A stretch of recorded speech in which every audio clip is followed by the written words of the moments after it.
Bills of exchange. अभी तक का ये topic little under valued topic है। ये टॉपिक पर ज्यादा क्वेश्चन अभी तक आए नहीं है। सो ये किस दिन एक्टिवेट हो जाएगा you don't know. So bills of exchange का अगर हम चार्ट देखें, बिल्स ऑफ एक्सचेंज का चार्ट में अगर आपको दिखाऊं, है क्या मेरे पास पर बिल्स ऑफ एक्सचेंज का चार्ट कुठे आहे माझ्याकडे?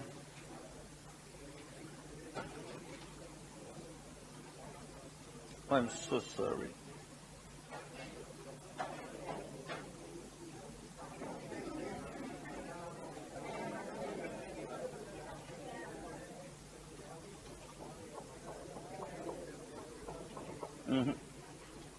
तो अभी नहीं है मेरे पास, but bills of exchange no. So bills of exchange ये जो टॉपिक है ये अभी तक अंडर वैल्यूड और लिटिल अंडररेटेड टॉपिक है, but when it will become more active we don't know, and it has got a capability of being asked as 10 marks question also. So please write down the heading bills of exchange. Are we ready?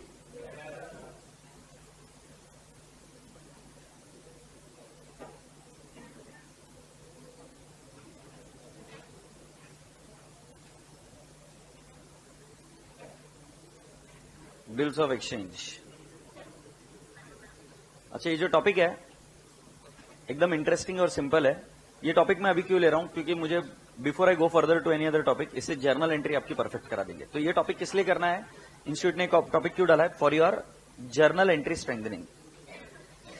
अब तुमको एक खतरनाक बात बता दो, ये topic real life में available नहीं है। जैसे मैं आपको बीआरएस सिखाता हूं, ये रियल लाइफ का है।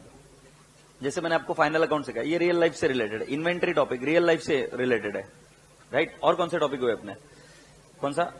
NPO. It can also be said कि रियल लाइफ में आपको देखने को, बिल्स ऑफ एक्सचेंज नाम की चीज आपको रियल लाइफ में एज इट इज, जैसा हम पढ़ा रहे हैं वैसा नहीं देखने को मिलेगा। ये जो हम पढ़ रहे हैं, for the sake of understanding we are studying it. Is that okay? So let me explain you few of the things. First one, bills of exchange की पहली चीज आपको ये समझना है, it is covered by negotiable instrument act. It is covered by negotiable instrument act. So write down, it is covered by negotiable instrument act. Negotiable instrument act, ठीक है? बोई, अब इसको मैं प्यार से क्या बोलता हूं बेटा? BOE, bills of exchange, agreed? BOE, it has got two things into it. इसको कैसे पढ़ेंगे? Can you please come down to first page number? कौन सा है भाई बिल्स ऑफ एक्सचेंज का टॉपिक का पेज? 10.2 है बस, तो फिर क्या है, आ जाओ फिर 10.2 पर।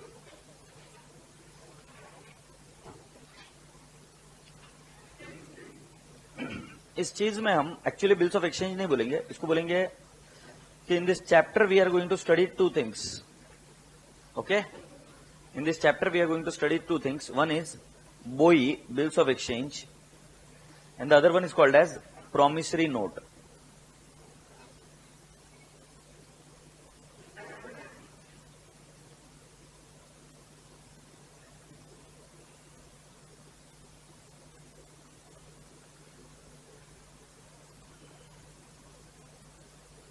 We have got BOI, bills of exchange, and the other one is what? Promissory note. All right. अब ध्यान से सुनो, ये चैप्टर के और दो हिस्से हो सकते हैं। तो मैं इस चैप्टर के रफ में कर रहा हूं, और दो हिस्से हो सकते हैं। एक को नाम देंगे हम bills of exchange,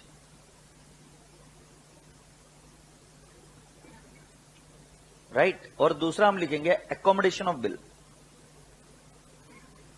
accommodation of bill, इसके बारे में मैं बाद में बात करूंगा, बट आपको ध्यान में रखना है कि ये चैप्टर इन दो हिस्सों में भी डिवाइड हो सकता है, बट ये हम आगे बात करेंगे, अभी नहीं। तो अभी के लिए आपको चैप्टर में कितने हैं? दो हिस्से, बिल्स ऑफ एक्सचेंज और promissory note. Bills of exchange में basically there are three parties. There are how many parties?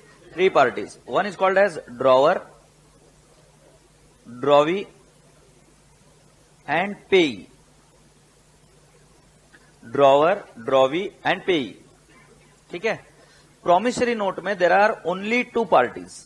One is promisor and promisee. Promisor and promisee. Have you understood? तो कितने पार्टीज है इसमें? 3, ठीक है। और दूसरे वाले केस में कितने हैं? Promisor and promisee. Shall I take it to the next step now? Very slow and steadily will move ahead now. अब जरा ध्यान से सुनो, मुझे एक बात बताओ, पहले तुम क्या बनते हो? वैलेंटाइन डे नजदीक आ रहा है, देखते तुमको समझ में आता है क्या? आएगा क्या समझ में? पहले एक लड़का और लड़की क्या बनते हैं? दोस्त। तो तुम क्या बोलते हो? She is my friend and she says he is my best friend और फ्रेंड। फ्रेंड के बाद में क्या बनते हैं? अच्छा फिर in relationship. Okay, I am also now improving. फिर लव बर्ड्स। जो ऐसा नहीं रहता है, वो दूसरे के एंगल से लव बर्ड्स, वो एक दूसरे को क्या बोलते हैं। फिर सपोज मान लो हर चीज सही चली तो फिर क्या होगा? फियॉन्से। फिर जो नहीं होना चाहिए वो क्या बोल देते थे अपन की ये माझा नवरा आणि ही माझी नवरी, है ना? So then it becomes what? Husband and wife. अबे मैं तुमको जो सिखा रहा हूं ना वो अभी बिल्स ऑफ एक्सचेंज ही सिखा रहा हूं, बट उस भाषा में सिखा रहा हूं जो भाषा तुमको समझ में आती है। तो जैसे एक ही व्यक्ति अपना रोल चेंज कर रहा है कि नहीं कर रहा है? तुमको दिखने में ड्रॉवर ड्रॉवी दिख रहा है, कुछ नहीं, आदमी वही है पुराना वाला। कौन सा? डेटर। कौन सा? Debtor, creditor. तो मैं अभी आपको इसको स्टोरी के नाम से बताता हूं कि कौन क्या व्यक्ति नाम बनता है। तो जैसे अभी आपने थोड़ी देर पहले एक स्टोरी सुनी, तो वैसे ही एक आदमी होता है जिसका नाम होता है सेलर। ओके, इसको क्या बोलेंगे? सेलर। और एक आदमी होता है जिसका नाम क्या होता है? बायर। तो पहले ये सेलर और बायर बनते हैं, फिर सेलर माल बेच देता उधार में, एग्रीड? तो सेलर बन जाता है वही आदमी को, और एक नाम बन जाता है क्रेडिटर, उधार में बेचा इसलिए। और ये आदमी बन जाता है डेटर, क्योंकि इस आदमी को पैसे देने हैं और इस आदमी को पैसे आने। क्रेडिटर जब डेटर के ऊपर बिल निकालता है तो ये बन जाता है ड्रॉवर। अब बिल निकालने का मतलब क्या समझाता हूं, और ये बन जाता है ड्रॉवी। कई बार ये ड्रॉवी पर बिल निकालते हो उसको बोलता है कि तू पेमेंट मुझे मत देइयो, राइट? पेमेंट किसी और को देना, और उसके अंदर और एक नाम बन गया, इसका नाम मैं लिखूंगा पेई। Confused? So let me explain you now by one simple step. पहले जब आदमी माल बेचता है तो वो कौन बनता है? सेलर। मुझे नहीं लगता इसमें कोई डाउट है। और वही आदमी जिसको माल बेचता है उसका नाम क्या होता है? बायर। किसी कोई प्रॉब्लम? अच्छा, अगर ये माल उधार में बेचा, if the goods are sold on credit, then credit transaction में क्या आप मानते हो क्या ये व्यक्ति जो है क्रेडिट ट्रांजैक्शन में, ये व्यक्ति जो है ये कौन बन जाता है? क्रेडिटर। और ये व्यक्ति कौन बन जाता है? Debtor. Say yes? So this person is creditor and this person is debtor. Thumbs up? Then next going ahead, there is a next person called as drawer and the next person is called as drawee. So there are two people, drawer and drawee. Now what is the drawer? तो देखो, पुराने जमाने में जाओ, आज के तारीख की बात नहीं कर रहा हूं, पुराने जमाने में बहुत पुराना टॉपिक है। तो उस जमाने में जब माल उधार में बेचा जाता था तो आदमी को भरोसा नहीं रहता था कि सामने वाला आदमी पैसा देगा कि नहीं देगा। तो ऐसे तुमने वर्ड सुने होंगे, या बचपन में भी तुम खेलते खेलते ऐसा लिख कर दूं क्या, तो लिख कर दूं क्या ऐसा सुना क्या नहीं? तो अपनी साइन के साथ लिख कर दूं क्या, स्टैम्प पेपर पर लिख कर दूं क्या, ऐसा बोलते हैं ना। तो उसकी एक वैलिडिटी है। तो जब आप कोई आदमी ऐसा लिख कर दे देता है कि भाई मैंने तेरे को माल बेचा है और तू मुझे पैसे देने वाला है, स्वीकार कर और साइन कर दे, स्वीकार कर और साइन कर दे, तो उसको बोलते हैं bill is drawn on debtor. तो क्रेडिटर क्रेडिटर डेटर पर बिल निकालता है। बिल निकालने का मतलब क्या? सिंपल भाषा में क्या करेगा? लिख कर देने का है कि भाई तू मुझे पैसा देने वाला 3 महीने बाद, क्योंकि मैंने तेरे को माल बेचा। से यस? इसको कहते हैं क्या? Bills of exchange. बोला हाँ। अगर आप इसका एक फॉर्मेट देखना चाहते हो तो देखो, please come down to the page number 3। इसमें मैं पढ़ा कर देता हूं, जो मैंने बताया वही है क्या? पेज नंबर 3 पर क्या बोला जा रहा है? देखो, specimen of bills of exchange. अच्छा, ये स्पेसिमेन जो है, ये फॉर्मेट फिर गवर्नमेंट ने नेगोशिएबल इंस्ट्रूमेंट एक्ट के तहत इसको यूनिफॉर्म करने की कोशिश की, तो ये फॉर्मेट है। हालांकि मैंने आपको बताया कि ये रियल लाइफ में एप्लीकेबल है ही नहीं। सो रियल लाइफ में देखो, ये एप्लीकेबल है ही नहीं। देख लीजिए, इधर नाम लिखा दिल्ली, जगह का नाम, और जून 19, 2018। मतलब ये जो बिल ड्रॉ कर रहा है वो अपनी जगह का नाम और डेट लिख रहा है। जिस पर बिल निकाला जा रहा है उसका नाम लिखा जा रहा है टू किसका? मोहन, मिस्टर मोहन। मोहन ये जो है ये डेटर है, इसके ऊपर बिल निकाला गया है। और अगर आप ध्यान से देखेंगे तो इधर एक्सेप्टेड, साइंड बिलो, एक्सेप्टेड कौन साइन करेगा? मोहन एक्सेप्ट करेगा। मोहन को ये बंदा, क्या नाम? सोहन। सोहन मोहन को बोल रहा है कि मैंने तुझे माल बेचा, स्वीकार कर कि तू मुझे 20,000 रुपए देने वाला है आज के 3 महीने बाद। तो ये कैसे लिखेगा? देखो ऐसे लिखेगा क्या? 3 months after pay to messrs Ramlal and sons, ये मैं बताता हूं इसका मीनिंग क्या है। और order a sum of ₹20,000 only for value received. Value received मतलब माल जो बेचा उसके लिए 3 महीने बाद आप रामलाल जी को कितने रुपए दोगे? दोगे 20,000 रुपए। से यस, एग्रीड? हे राजा बाबू, जिसको यह संबोधित किया गया है, जिसको यह लिखा गया है, he is called as drawee. जो ये निकाल रहा है उसका नाम है ड्रॉअर। तो हम जब लेटर लिखते तो हम क्या लिखते हैं? टू ना। तो जिसको लेटर लिखा, तो ये लेटर किसको लिखा? मोहन जी को। तो मोहन जी कौन है? ड्रॉवी। और ये देखो एक्सेप्टेड भी वही बोल रहा है ना कि मैं स्वीकार कर रहा हूं। और बेटा जी इधर ये जो भेज रहा है वो कौन है? ड्रॉअर। तो क्या आपने ये हाईलाइट किया? ये ड्रॉवर है और ये ड्रॉवी है। ठीक है, अब मेरी बात सुनो, मेरी बात सुनो ना। मेरे बैंक में पैसे है, हो सकते हैं कि नहीं हो सकते? नहीं है। I have got money at my bank. अच्छा, मैं आनंद भांगड़िया हूं, बैंक भी एक पर्सनल अकाउंट है, मैं भी एक पर्सनल अकाउंट हूं। से यस और नो? बैंक एक आर्टिफिशियल पर्सनल अकाउंट है और मैं कौन हूं? मैं नेचुरल पर्सनल अकाउंट। जब मैं आईसीआईसीआई बैंक का एक चेक लिखता हूं तो मैं किसका नाम लिखूं? बताओ तुम में से किसका नाम लिखूं? किसका नाम लिखूं? तुम में से किसका नाम लिखूं? किसी का नाम नहीं चाहिए। सपोज मैं अभी इस बंदे का नाम लिखूं, क्या नाम है रे तेरा? हाँ, सौरभ। ए संतोष, मैंने कभी तेरे को चेक दिया है क्या? चुप रहे, दिया है ना एक बार? हाँ, तो मैं अगर संतोष का नाम लिख कर दूं तो पैसा किसको मिलेगा? अच्छा, मैं हूं ड्रॉवर, बैंक है ड्रॉवी, बैंक है ड्रॉवी, और मैं ड्रॉवी को बोल रहा हूं पैसा आनंद को मत दे, पैसा दे संतोष को। वो कौन है? पेई।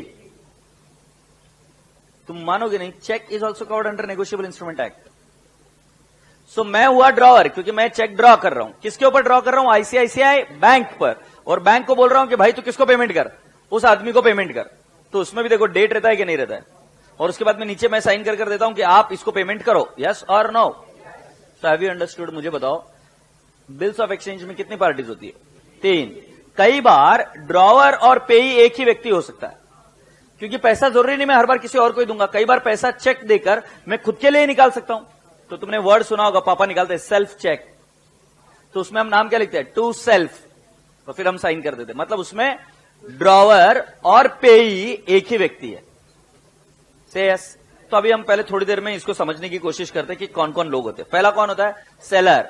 वही व्यक्ति यहां पर क्या बन जाता है? बायर। उसी को नाम क्या बोलते हैं? क्रेडिटर। इधर क्या बन जाता है? डेटर। ये क्या होता है? ड्रॉवर। ये क्या बन जाता है? ड्रॉवी। ड्रॉवर ड्रॉवी पर बिल निकालता है और ड्रॉवी उसके ऊपर स्टैंप लगाकर बोलता है एक्सेप्टेड, कि मैं पैसा दे दूंगा, तुमसे वैल्यू मिली है 3 महीने बाद। और ऐसा भी हो सकता है कि ड्रॉवर ड्रॉवी को कहे पैसा मुझे मत दे, किसको दे? पेई को। अपने जो आप देख रहे हो फॉर्मेट, उसमें किसको पैसा देना है? रामलाल। तो रामलाल कौन बना? Payee. Have you all understood? ए बाबू, कितने लोग होते हैं? वो वैलेंटाइन डे वाली स्टोरी याद है क्या? वैसे एक ही व्यक्ति है, उसके नाम चेंज हो रहे हैं। तो पहला था seller, buyer, creditor, debtor, drawer, drawee, payee. Happy? चलो लिख कर लो। ये क्या हो पिल्लो? ऊपर वाला भी लिखने का है? जल्दी लिख फिर, गाउटिया बैठा कहीं को था।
अगर हो जाए तो बता देना, नीचे ले।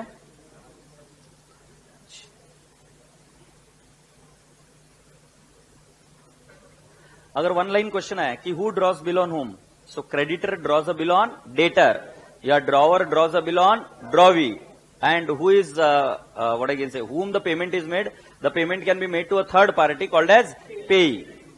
Agreed? Yes. अब कुछ खास बात है, ये यहां तक हो जाए तो बता देना, हो गया? अब कुछ खास बात है, सिर्फ ऐसे समझाने के लिए बोल रहा हूं। अगर एक ढासू क्वेश्चन आया तो सेलर और पेई में क्या रिलेशन है? सेलर और पेई में क्या रिलेशन है? तो सेलर क्या बना? डेटर, और पेई क्या बना? क्रेडिटर। क्योंकि सेलर मतलब ये वाला व्यक्ति इसको पेमेंट कर रहा है ना, तो इसको पेमेंट कर रहा है तो कौन सा रिलेशन बन रहा है? एक बन रहा है सेलर, जो बन रहा है वो क्या बन रहा है? डेटर, और वो क्या बन रहा है? क्रेडिटर। बहुत ही ढासू क्वेश्चन आया तो वन लाइन में। Sometimes they will ask what is the relationship between drawer and drawee, whether it is debtor and creditor और creditor and debtor, so you should say creditor and debtor, drawer और drawee के बीच में। Drawer को पैसा आना है इसलिए वो कौन है? क्रेडिटर। इसने बायर ने पैसा देना है इसलिए वो कौन है? Debtor. But what sometimes they will ask उल्टा, what is the relationship between payee and seller, मतलब सेलर एंड पेई। तो हमको बोलना सेलर और पेई में क्या रिलेशनशिप, या ड्रॉवर और पेई में क्या रिलेशनशिप है? सो ड्रॉवर इज डेटर, पेई इज क्रेडिटर, क्योंकि ड्रॉवर उसको पैसा दे रहा है ना। से यस और नो? यस। सो बेटा जी अभी एक मोटा मोटी बात करते, मुझे बताओ एक्चुअली हो क्या रहा है? एक व्यक्ति दूसरे व्यक्ति पर बिल निकाल रहा है क्या?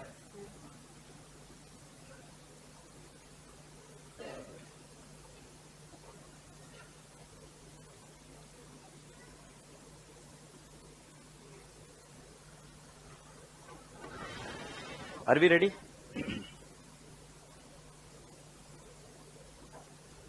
ध्यान से सुनना। एक व्यक्ति दूसरे पर बिल निकाल रहा है, तो आप ऐसा विजुअलाइज करो कि आप जो दो दो लोग बैठे हुए हो, वो विजुअलाइज करो कि तुम में से एक कोई क्रेडिटर है और एक कोई डेटर है। तो जो क्रेडिटर है वो उसको दूसरे वाले व्यक्ति को एक पेपर पर लिख कर दे रहा है कि भाई आज के 3 महीने बाद तू मुझे पैसे देगा, ये स्वीकार कर, क्योंकि मैंने तेरे को गुड्स बेचे है या मैंने तेरे को कोई वैल्यू दी है। वो सामने वाला बंदा जो साइन कर देगा, साइन करने के बाद में वो जो दस्तावेज है, वो जो डॉक्यूमेंट है, वो डॉक्यूमेंट बन जाता है बिल्स ऑफ एक्सचेंज। ऑफकोर्स उस पर स्टैम्प पेपर भी लगा रहता है। तो उसको गवर्नमेंट के रूल्स रेगुलेशंस के अंदर हम लेके जाते हैं, क्योंकि आगे जाकर अगर वो बिल्स ऑफ एक्सचेंज डिसऑनर हुआ तो उस केस में आपको क्या बोलते हैं उसको, there can be many provisions against you which will play the role. Have you all understood कि ये चल क्या रहा है? एक आदमी दूसरे आदमी को बस लिख कर दे रहा है कि मैं तुझे पैसा दूंगा 3 महीने बाद। अब नेगोशिएबल इंस्ट्रूमेंट एक्ट में कुछ एक खास प्रोविजन है, जिसके तहत आज तारीख मान लो 15/6/2019, और मैं बोल रहा हूं 3 महीने बाद, 3 months later, right, 3 months later pay. So बेटा जी 15/6/2019 में अगर 6 में मैं 3 महीने ऐड कर दूं तो कितना हो जाएगा? 15/9। सो 15/9/2019 इस दिन को पेमेंट करना था, 15/9/2019 को पेमेंट करना था। बट बिकॉज दिस स्टैंडर्ड और this negotiable instrument act provides 3 days of grace period, so then the terminology becomes 18/9/19 as maturity date। देखो जिनको समझ में नहीं आया मैं समझाता हूं। देखो एक व्यक्ति ने बिल ड्रॉ किया, एग्रीड, इस तारीख को ड्रॉ किया, मतलब वो डेट लिखी हुई थी। अब ये बिल ड्रॉ किया और उसके बाद में उसकी ड्यू डेट आ रही थी 15/9/2019। क्यों? क्योंकि टेन्योर ऑफ बिल कितना था? 3 months लेटर। सो हमने 3 महीने ऐड करने का सिंपल तरीका क्या है? अब जैसे छठा महीना चल रहा है उसमें 3 महीने और ऐड कर दो। So how it would be 9 months, so it will become 15/9/2019। इसमें नेगोशिएबल इंस्ट्रूमेंट एक्ट के तहत आपको कितने दिन और ऐड करने पड़ते? 3 दिन ऑफ ग्रेस। तुम्हारे को नहीं होते थे क्या ग्रेस मार्क्स? सो ये भाई रूल है, ये करना ही पड़ेगा आपको। 3 दिन किसके ऐड करने पड़ेंगे? Grace days. तो आपको कौन सी डेट मिल जाएगी? Maturity date. Say yes. So बेटा जी इसको मैं बोलूंगा डेट ऑफ बिल, इसको मैं बोलूंगा डेट ऑफ बिल, एग्रीड, और इसको मैं बोलूंगा मैच्योरिटी डेट। और इसको बोलूंगा मैं टेन्योर ऑफ बिल। घाई मत करो, तो मैं इसको क्या लिख रहा हूं, tenure of bill. Oh sorry, date of bill, मैं घाई क्यों कर रहा हूं, डेट ऑफ बिल, ये आएगा टेन्योर ऑफ बिल। ये 15/9 को भी कुछ बोलते हैं, बट मैं आपको कंफ्यूज नहीं करना चाहता, इसलिए उसमें नहीं जा रहा हूं। और एक ये क्या आया, maturity date, date of maturity भी बोल सकते हैं। एग्रीड? अच्छा, अगर आप यहां पर देखोगे तो मुझे देखकर बताओ डेट ऑफ बिल कौन सी डेट है, डेट ऑफ बिल कौन सी डेट है, 19/9/2018। अभी एक्सेप्टेड की डेट में लिख रहा हूं 22 जून 2018। बेटा ये तुम्हें पता है कि डेट ऑफ मैच्योरिटी नहीं गधेड़े, ये डेट ऑफ एक्सेप्टेंस है। आज बिल में यहां से पोस्ट में डालूंगा तो आपको मिलेगा 3 दिन बाद, आप उसको साइन कर कर दोबारा मेरे पास भेजोगे। सो ये हुआ डेट ऑफ बिल, बोलना पिल्लिया। और ये क्या है, date of acceptance, date of acceptance. अच्छा, इस डेट ऑफ एक्सेप्टेंस को और एक नाम बोलते हैं, डेट ऑफ साइट। नहीं कहा, साइट मतलब कब बिल को देखा, ड्रॉवी ने कब बिल को देखा, डेट ऑफ साइट। अब तुम्हें पता है टेन्योर ऑफ बिल कैसे दिया जाता है, टेन्योर ऑफ बिल ऐसे दिया जाता है 3 months लेटर। ऐसा कुछ भी नहीं बोला तो आप हमेशा कौन सी डेट लोगे, डेट ऑफ बिल। बट अगर मान लो ऐसा बोला 3 months from the date of, from the date of sight या from the date of acceptance, तो अब आपका पूरा का पूरा गेम चेंज। मुझे बताओ डेट ऑफ एक्सेप्टेंस कौन सी डेट थी, आवाज नहीं आ रही है, 22 जून लिखा था ना भाई, वो 15 जून था ना भाई, नहीं 15 नहीं, 19 जून था ये, सॉरी 19 जून, और इधर भी आ जाएगा 19 जून और 19 सितंबर। 19 सितंबर के बाद में 3 दिन और ऐड किया तो कितना हो जाएगा, 19 में 3 दिन और किए, 22 सितंबर आ रहा है क्या? ओ भाई ये समझ में आया क्या, मेरे को डेट थोड़ा कंफ्यूज हो गया, मेरे को लगा कि वो 15 जून है, but it was how much, 19 जून। देख लो डेट ऑफ द बिल तुम्हारे इसमें 19 जून है क्या, तो 19 जून से 3 महीने ऐड किए। मत बताओ कुछ, मैं कर लूंगा खुद के खुद। 19 जून से 19 सितंबर हो गया नहीं रे बाबू, उसमें और कितने दिन ऐड कर दिए, 3 दिन ऐड कर दिए तो कितना हो गया, 22/9 हो गया। अब मैं क्या बोल रहा हूं, ये कब था कि जब आपने डेट ऑफ बिल से लिया, बट अगर डेट ऑफ एक्सेप्टेंस ये है, डेट ऑफ एक्सेप्टेंस, सो ये है 22 जून 2019 से यस। मैं बताऊं क्या आपको अभी अगली बार, 22 जून 2019 से लेकर 22 सितंबर तक, ये 22 सितंबर 2019 तक, ये मैच्योरिटी डेट नहीं है, ये 3 महीने का पीरियड ऐड किया, और उसके आगे आपको क्या ऐड करना पड़ेगा, ग्रेस डेज, तो कितना आ जाएगा 25 सितंबर 2019। ये कब करेंगे ऐसा, देखो at the end of the date is contract act. Contract बोलेगा कि तुमको डेट ऑफ बिल से लेना है तो डेट ऑफ बिल से लेना है, बट सामने वाला आदमी बोलेगा डेट ऑफ बिल से नहीं भाई, जिस दिन मेरे को पता चला उस दिन के आगे मैं 3 महीना पकड़ूंगा। So it is date of acceptance. तो आपको एक्सेप्टेंस के आगे 3 महीने काउंट करने पड़ेंगे, और उसके आगे कितने दिन ऐड करने पड़ेंगे, 3 दिन। देखो बेटा मुझे आगे मत जाने देना अगर ये पॉइंट नहीं समझाए तो। किसी को क्वेरी, सो क्वेरी है क्या किसी को? टेन्योर ऑफ द बिल समझ में आ रहा है कैसे बोलते हैं, टेन्योर ऑफ द बिल ये कॉन्ट्रैक्ट एक्ट के हिसाब से होता है। कोई बोलेगा from the date of the bill, और कुछ नहीं बोला तो डेट ऑफ द बिल से, डेट ऑफ द बिल से 3 महीने आगे जाने का, मतलब जो भी टेन्योर बोलेंगे 3 महीने आगे जाने का, जो डेट आएगी उसमें कितने दिन ऐड कर देने का, 3 दिन, वो डेट ऑफ मैच्योरिटी। बट अगर कभी कोई बोले कि डेट ऑफ एक्सेप्टेंस से करो 3 महीने, सो डेट ऑफ बिल को इग्नोर करना।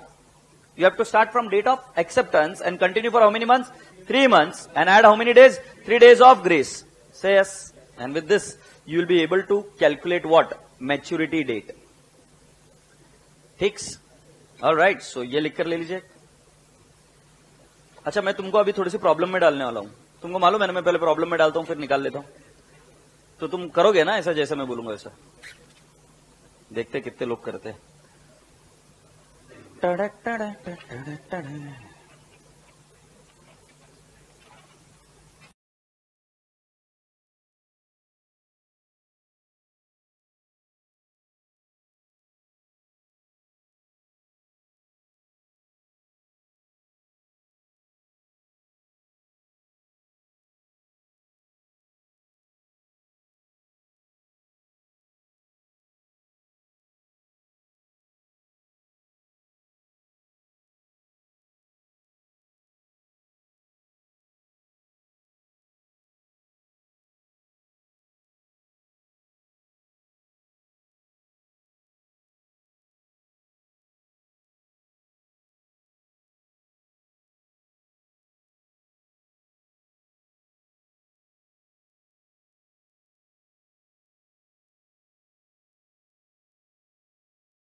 ओके पिल्ले, alright, so let's go ahead.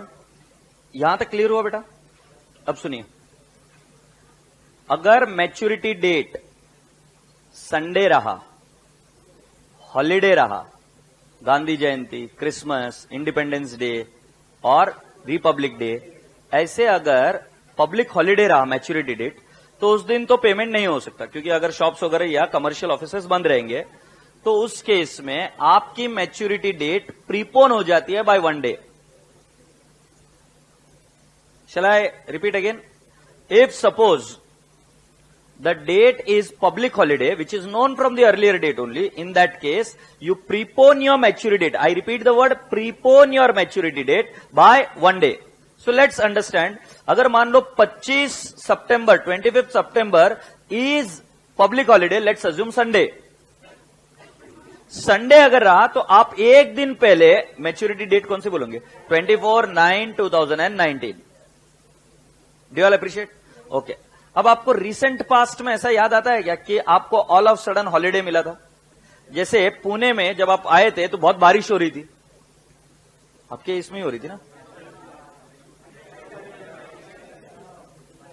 अच्छा कोई नहीं, इंटरमीडिएट की बैच में जब बच्चे आए थे तो बहुत ज्यादा बारिश हो रही थी, बहुत धमाकेदार बारिश हो रही थी, और उस बारिश के वजह से पुणे के कलेक्टर ने छुट्टी डिक्लेयर की थी। क्यों छुट्टी डिक्लेयर की थी? क्योंकि बेटा कुछ 1-2 जगह की वॉल्स ब्रीच हो गई थी, जिससे पानी कई जगह पे बह गया था। नाले नहीं होते कि जहां पर वॉल्स होती है प्रोटेक्टिव वॉल, वो ब्रीच हो गई और जिसकी वजह से पानी बहुत बह गया। तो कलेक्टर ने जो छुट्टी दी उसको क्या बोलते हैं? Sudden holiday, emergency holiday. Emergency holiday can be because of rights, can be because of epidemics, can be because of death of a national person, और फॉर वॉट एवर रीजन। तो जब national holiday, emergency holiday all of sudden declare हो जाता है, in that case your due date will be next date, not preceding. It will be next date. Preceding मतलब पहले की date, succeeding मतलब next date. Say yes. तो मुझे नहीं समझ में आ रहा, बताओ क्या?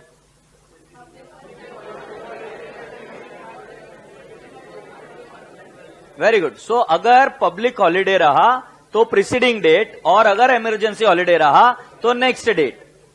Agreed? So can we write down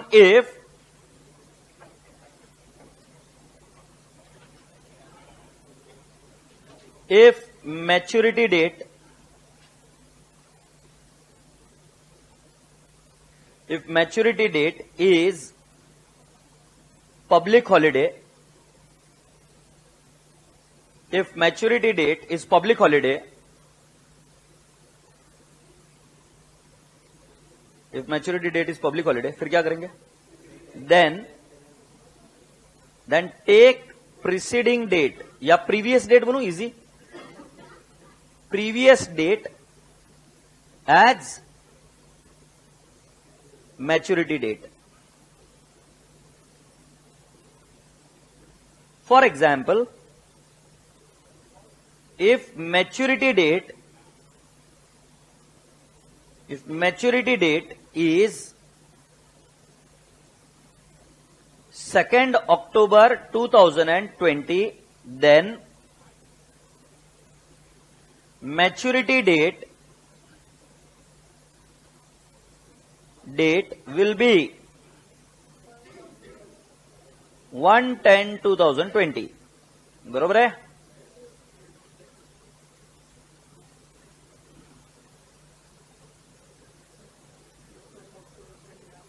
क्या हुआ? 1 अक्टूबर को संडे रहा तो सोचिए, बताओ 1 अक्टूबर को संडे रहा तो वापिस एक दिन पीछे आ जाएगा। और अब तो बोल उस दिन इमरजेंसी हॉलिडे रहा तो नहीं हो सकता है ना? सपोज एक दिन ऐसा हुआ कि तुम 2 अक्टूबर को गांधी जयंती, उसके पहले संडे, और उसके पहले all of sudden emergency holiday declare हो गया, तो हाँ, मतलब ऐसे गधेड़े के जैसे नहीं बोलने का कि पीछे जाओ। और पीछे कैसे जाएंगे? अभी आज इस दिन पर आ गया हूं तो पीछे कैसे जा सकता हूं? समझ में आ रहा है कि नहीं आ रहा? तो इमरजेंसी हॉलिडे आया तो मैंने सिखाया कि आपको कौन सा डे लेना पड़ता है? अगला दिन। तो क्या करोगे? 1-2 मतलब पब्लिक हॉलिडे छोड़ने के बाद। तो आपका तारीख क्या आएगी? 3 अक्टूबर। ठीक है? तो कॉमन सेंस लगाकर करने का। चलो अभी next, if maturity date is emergency holiday,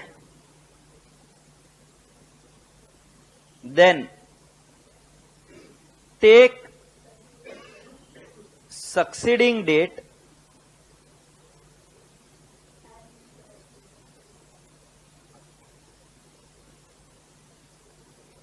succeeding की स्पेलिंग क्या है बे?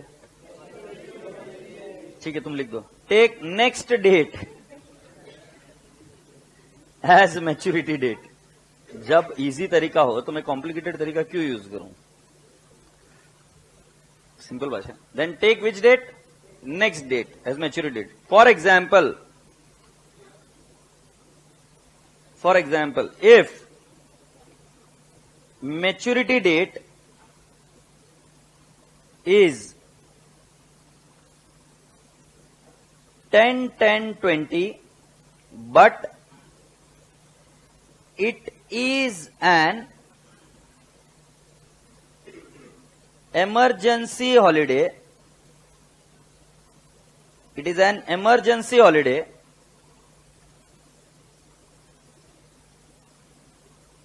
Maturity date will be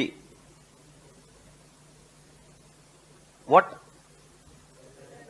11-10-20. समझे? Yes. Have you understood, पिल्लू? Okay. Now can I proceed next step? तो यहां तक मैंने आपको यह समझाया कि बेटा जी पहले हम मैच्योरिटी डेट कैसे निकालते हैं। तो दो ही कॉन्सेप्ट समझाया, 3 दिन ऐड होते हैं। दूसरा कॉन्सेप्ट ये समझाया कि उसके अंदर क्या करते हैं हम, क्या नाम बोलते हैं, 3 दिन ऐड करते हैं। ये तो ग्रेस डेज का सिखाया। और एक चीज क्या समझाया, अगर पब्लिक हॉलिडे रहा तो प्रीसीडिंग डेट और इमरजेंसी हॉलिडे रहा तो सक्सीडिंग डेट। डन। अब मैं आपको कुछ और चीजें पूछूंगा। जैन में कितने दिन होते हैं? मुझे पूरी क्लास की आवाज चाहिए। और कोई भी अगर बच्चा ऐसा करता हुआ पाएगा ना, भाला डाल के मारेगा, नहीं तो एक सीए। जैन में कितने दिन होते हैं? अच्छा, सीए बोल का क्लाइंट है, जैन में कितने दिन? अच्छा, will look bad, you know, very bad. Jan 31, फरवरी 28 और 29। 29 कौन से इसमें होते हैं? Leap year. ये मेरे साथ ही लिखने के, क्योंकि मुझे पता है इसमें तुम कांड करने वाले हो और तुम्हारे मार्क्स जबरदस्ती जाएंगे। जैन में 31 डेज। नहीं तो मेरे अकेले से लिखा होगा, सीए बन गया साले नालायक। मैं फिर भी लिख रहा हूं तुम्हारे लिए गधेड़ो। तुम देख रहे हो ऐसे जैसे हाँ भाई तुम्हें नहीं आता है सर, तुम लिखो, हमको आता है, हम नहीं लिखेंगे। फरवरी में कितने दिन रे भाई? 29 डेज ना, 28 एंड 29। नाउ फरवरी के बाद मार्च 31, अप्रैल 30, मई, जून, जुलाई, अगस्त, सितंबर, अक्टूबर, नवंबर एंड दिसंबर।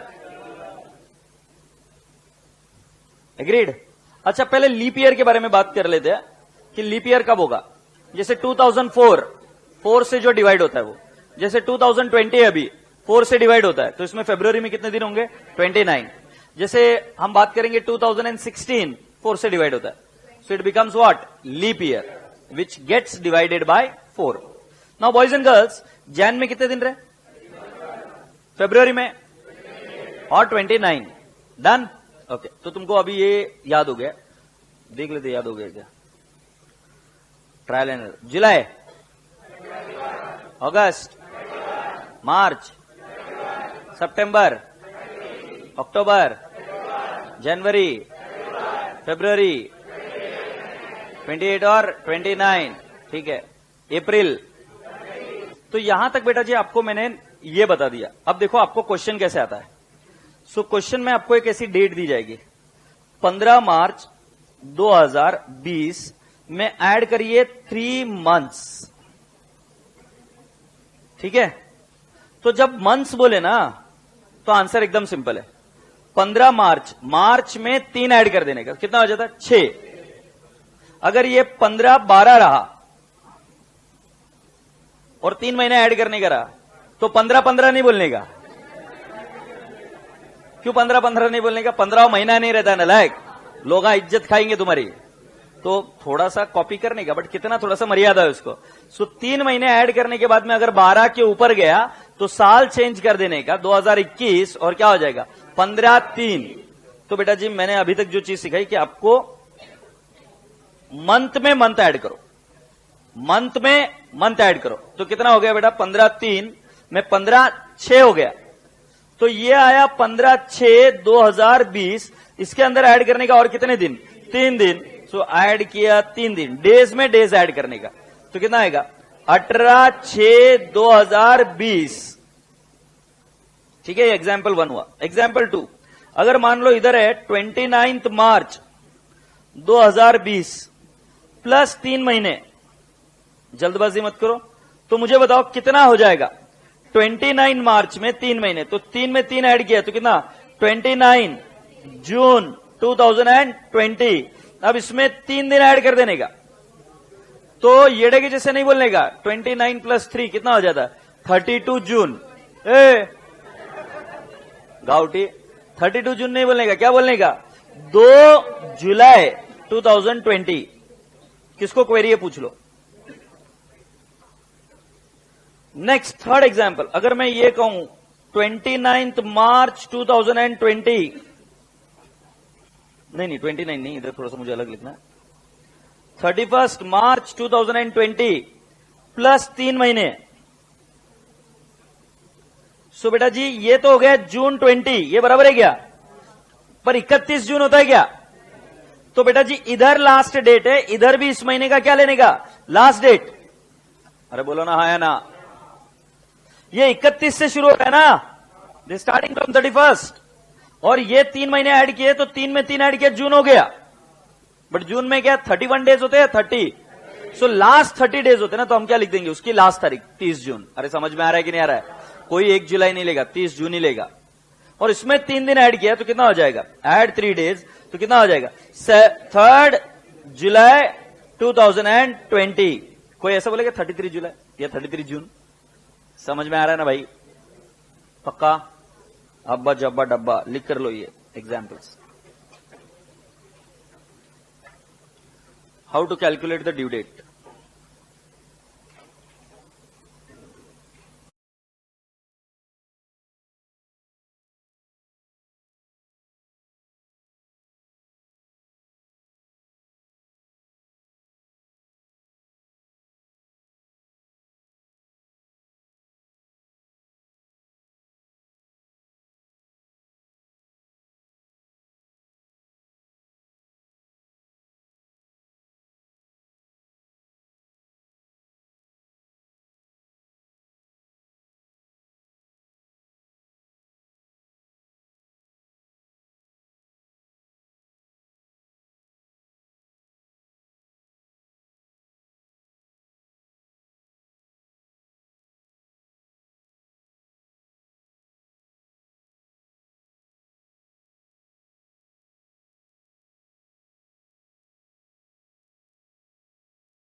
डन। अब मैं आपको कुछ और चीजें सिखाता हूं, रेडी हो बेटा जी। मान लो आपकी डेट है, कैसे लिखेंगे, चलो पहले इजी करते हैं। 1/10/2020, इसमें ऐड करने का 100 डेज। अब मंथ नहीं है, सो पहले मंथ थे स्पेसिफिकली, तो मंथ में मंथ ऐड कर दिया। बट डेज है तो एक में 100 दिन ऐड किए तो ऐसा नहीं बोलने का 101 अक्टूबर। मैं क्या बोल रहा हूं समझ में आ रहा है कि नहीं आ रहा? चलो इसको कर देते 11 अक्टूबर। 11 अक्टूबर में 100 दिन ऐड कर सकते क्या? 11 में 100 नहीं। सो अभी अक्टूबर में कितने दिन होते हैं तुमको पता होना चाहिए 31।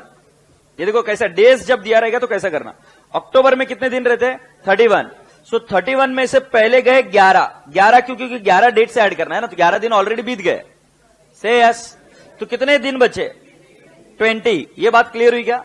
तो पहले जिस महीने में ऐड करने उसके बचे हुए दिन निकालो, और वो कैसे निकालोगे? उसके total number of days minus कितने दिन ऑलरेडी बीत गए 11। मैं वापिस पूछू अक्टूबर में कितने दिन होते 31, कितने दिन बीत गए 11, कितने दिन बचे 20। तो बेटा जी अब मैं लिखूंगा 100 डेज ऐड करने ना, तो अक्टूबर के गए 20, अक्टूबर के बाद में नवंबर के गए 30, दिसंबर के गए 31, बचा हुआ कितना रहा 100 minus 20 is 80, 80 minus 30 is 50, 50 minus 31 is how much 19। तो 19 दिन अगले महीने में होती है क्या? कौन सा महीना होता है अगला? जैन। सो जैन 2021। अब उसमें और कितने दिन ऐड कर देंगे 3। सो बेटा जी जनवरी 19 के आगे और 3 दिन ऐड कर देंगे तो 22 जैन 2021। बोम्बल्ला झेपा क्या? तो आ जाएंगे इधर। कैन आई नॉट से 22 जैन 2021? ये जैन 19 हो गया और उसमें कितने ऐड कर दिए 3 दिन ग्रेस डेज 3, तो ये हो जाएगा 22। यस और नो? ये ऐसे सॉल्व करते है। कोई बच्चा जिसको नहीं समझा है बिंदास तो क्या हाथ ऊपर करो, क्योंकि मैं बाद में जब एक बार ये अज्यूम कर लूंगा कि तुमको आता है फिर मैं बैंड बजाऊंगा नहीं आ रहा है तो क्या प्रॉब्लम बेटा? हाँ हाँ बेटा तुम्हारा? हाँ हाँ बेटा 3 दिन क्यों ऐड किया? खड़ा हो तू, एक झापड़ लगाऊंगा ना लाइक। 3 दिन नेगोशिएबल इंस्ट्रूमेंट एक्ट के तहत ऐड करने पड़ते हैं, तो जो भी तुम्हारा ड्यू डेट आएगा उसके अंदर 3 दिन ऐड करने के बाद में मैच्योरिटी डेट आएगा। ये बाय डिफॉल्ट है। अगली बार वापस ही एरर किया तो फटके, उनका कैलकुलेशन नहीं आ रहा, ठीक है 3 दिन क्यों ऐड किया मतलब ये बताया था ना भाई, क्यों ऐड कर रहे भाई बताओ? Grace days. अब वो डेटा कैसे भी देने दे, वो डेज में देने दे नहीं तो मंथ में देने दे, तो भी 3 दिन ऐड करेगा। बैठना लाइक नीचे देख भाई कैलकुलेशन कैसे, तारीख दिख रही है क्या है 11/10। अब ये डेज है, ये डीडी है, ये एमएम है, ये वाई। इसका मतलब क्या है? डीडी एमएम वाई का मतलब क्या? Days month year. अब मैं आपको क्या पूछ रहा हूं, तुम्हारे पास कितने दिन है 100 दिन, तुम्हें 11 तारीख में ऐड करना है। अब 100 दिन में 11 तारीख में ऐड करूंगा तो कितने हो जाएंगे ना लाइक 111। 111 अक्टूबर होती है क्या? होती है क्या तुम्हारे कैलेंडर में 111 अक्टूबर? तो 111 अक्टूबर नहीं हो सकती। तो 111 अक्टूबर नहीं हो सकती तो अक्टूबर में कितने दिन रहते टोटल 31। ये मालूम है क्या? 31 में से कितने दिन ऑलरेडी बीत चुके हैं? 11 दिन गए ना भाई, आज की डेट से ऐड करना है। आज की डेट अगर पकड़ा तो आज की डेट के आगे ऐड करना पड़ेगा ना। आज भी 11 क्या है? 11 आज क्या है? 11 फरवरी है ना। तो अगर आज की डेट के आगे ऐड करना है तो पीछे से कैसे ऐड करूंगा? 11 के आगे ही ऐड करूंगा ना। तो मैंने बोला अक्टूबर महीना चल रहा है, अक्टूबर महीने में कितने दिन होते 31, 31 में से कितने माइनस किए 11, तो बेटा अक्टूबर के बचे हुए दिन कितने 20। अब झंडू तुझे कितने दिन ऐड करने हैं बे 100, तो उसमें अक्टूबर के 20 गए, फिर कितने बच गए 20 गए तो 80 बच गए। 80 नालायक 80 नवंबर होता है क्या? तो नवंबर में मैक्सिमम कितने दिन होते 30, तो मैंने बोला नवंबर भी गया। फिर नवंबर निकालने के बाद में कितने दिन और बचे 50 दिसंबर होती है क्या? तो फिर दिसंबर के भी पूरे महीने दिन निकाले 31। फिर कितने दिन बचे 19 जैन होती है क्या? तो बोलने का हाँ होती है सर। उसमें फिर 3 दिन ऐड कर देने का और वो कितना हो गया 22 जैन 2021। अब ये 21 क्यों है मालूम है ना? हाँ ये बच्चे होशियार है, समझ गया बोले मेरे को। ये लिख लिया क्या? एक आध एग्जाम्पल और लूं, एक आध एग्जाम्पल और, नहीं तो पहले लिख लो क्योंकि बच्चे को पीछे वाले को दिखता नहीं। बीच वीक ये डेज में जब करते तब कैसे करने का?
ठीक है,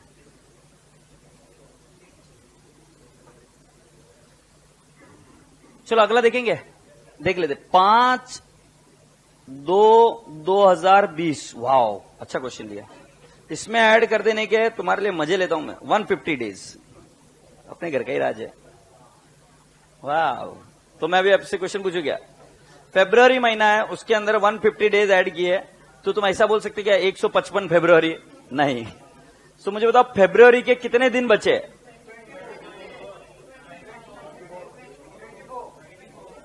23 नहीं, क्योंकि 2020 में कितने दिन होते हैं?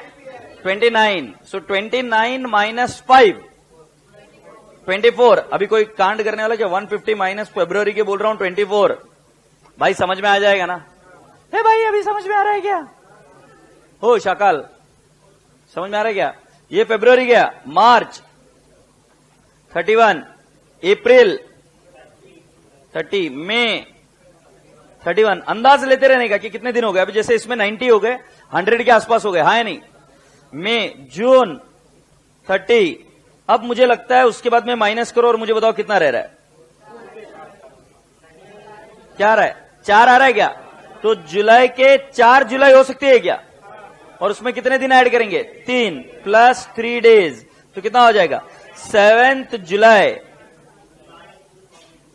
2020। Appreciate this. यस, थोबाड बघू नका, लिहून घ्या। ये नीचे बैठे हुए बच्चे मजे में क्या?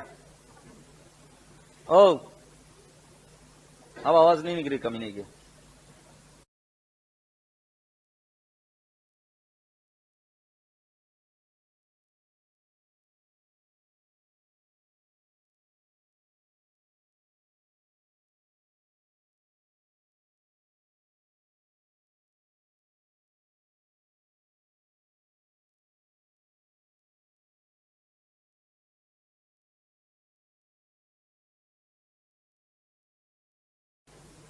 Pepsi.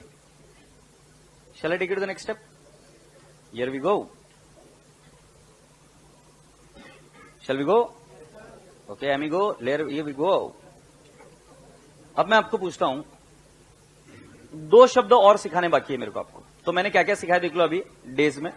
मैंने बोला कि क्या ड्यू डेट, मतलब क्या डेट ऑफ द बिल होती है, क्या डेट ऑफ एक्सेप्टेंस होता है, क्या मैच्योरिटी डेट होती है, और मैच्योरिटी डेट निकालते के लिए 3 दिन ऐड करते हैं ग्रेस डेज। मैंने आपको यह भी सिखाया कि अगर पब्लिक हॉलीडे होता है तो 1 दिन पीछे, और अगर इमरजेंसी हॉलीडे रहा तो 1 दिन आगे। मैंने बोला मंथ में मंथ ऐड करते हैं और डेज में डेज ऐड करते हैं, और आपको हर एक महीने के डेज याद रखने पड़ते हैं और उस तरीके से ऐड करना पड़ता है। एग्रीड? यहां पर और 2 टर्म्स है। Sometimes somebody says payment at sight. Payment at sight, at sight मतलब देखते बराबर पैसा दो। तो मैंने तुम्हारे पास एक बिल लेके आया, मैं, तुमने देखा आज और अभी के अभी पैसे निकाल कर दे दिए। So payment at sight. नहीं समझ रहे हो? इंग्लिश को फील करो। तुम बैंक में जाते हो और बैंक को तुम चेक देते हो, सेल्फ निकाला हुआ, तो बैंक क्या बोलता है? 3 महीने बाद आओ? नहीं, बैंक को हम बोलते हैं कि मुझे पैसा चाहिए ऑन डिमांड। जब मैं डिमांड करूंगा तब। एट साइट मतलब जब तुमने देखा तब पैसा दे दो। तुम ऐसा नहीं बोल सकते 3 दिन बाद आओ, 4 दिन बाद आओ। So at sight and from sight फर्क है। एट साइट मतलब इमीडिएटली, फ्रॉम साइट मतलब वो जो टेन्यूर है वो ऐड करो। यस और no? From the date of acceptance, from the date of bill, ऐसे जब है तो मतलब दिन ऐड करो। एट साइट बोला, ऑन डिमांड बोला, immediately. Is that okay? So बेटा जी अभी हम ये कुछ वर्डिंग्स यहां पर पढ़ेंगे और फिर हम आगे बढ़ते हैं। सो बेटा डेट ऑफ मैच्योरिटी में क्या लिखा है? डेट ऑफ ड्रॉवल और date of acceptance as the case में भी। डेट ऑफ ड्रॉवल कब लेंगे? तो कुछ नहीं बोला है तो डेट ऑफ ड्रॉवल लेंगे। डेट ऑफ एक्सेप्टेंस कब लेंगे? जब ऐसा पीरियड होगा from the date of acceptance या from the date of sight, ऐसा वर्ड रहा तो हम डेट ऑफ एक्सेप्टेंस लेकर काम करेंगे। से यस, इसमें plus tenure that is period of bill plus 3 days grace. 3 days grace is बेटा कांस्टेंट, हर बार ऐड करना ही है। अब देखो बेटा जी कहां से शुरू करना है। When to take date of drawal and date of acceptance, dash number of months और डेज पे टू, इसमें क्या लेने का बेटा जी? डेट ऑफ ड्रॉवल से। कुछ नहीं बोला है ना, dash number of days, months और डेज आफ्टर डेट बोला, बट कौन सी डेट, डेट ऑफ ड्रॉवल या डेट ऑफ एक्सेप्टेंस नहीं बोला, तो कौन सी डेट लेने का, डेट ऑफ ड्रॉइंग। बट बेटा जी डैश नंबर ऑफ मंथ्स और डेज आफ्टर साइट बोला, तो आपको क्या करना पड़ेगा, डेट ऑफ एक्सेप्टेंस। क्या ये बात समझ आती है? अच्छा, ऊपर क्या लिखा है बेटा जी, the date of expiry of the period of bill depends on whether is bill is payable on date और bill is payable at sight. At sight रहा तो उधर लिख दो immediately, immediately, no grace period, no grace period, no tenure, no grace period, no tenure.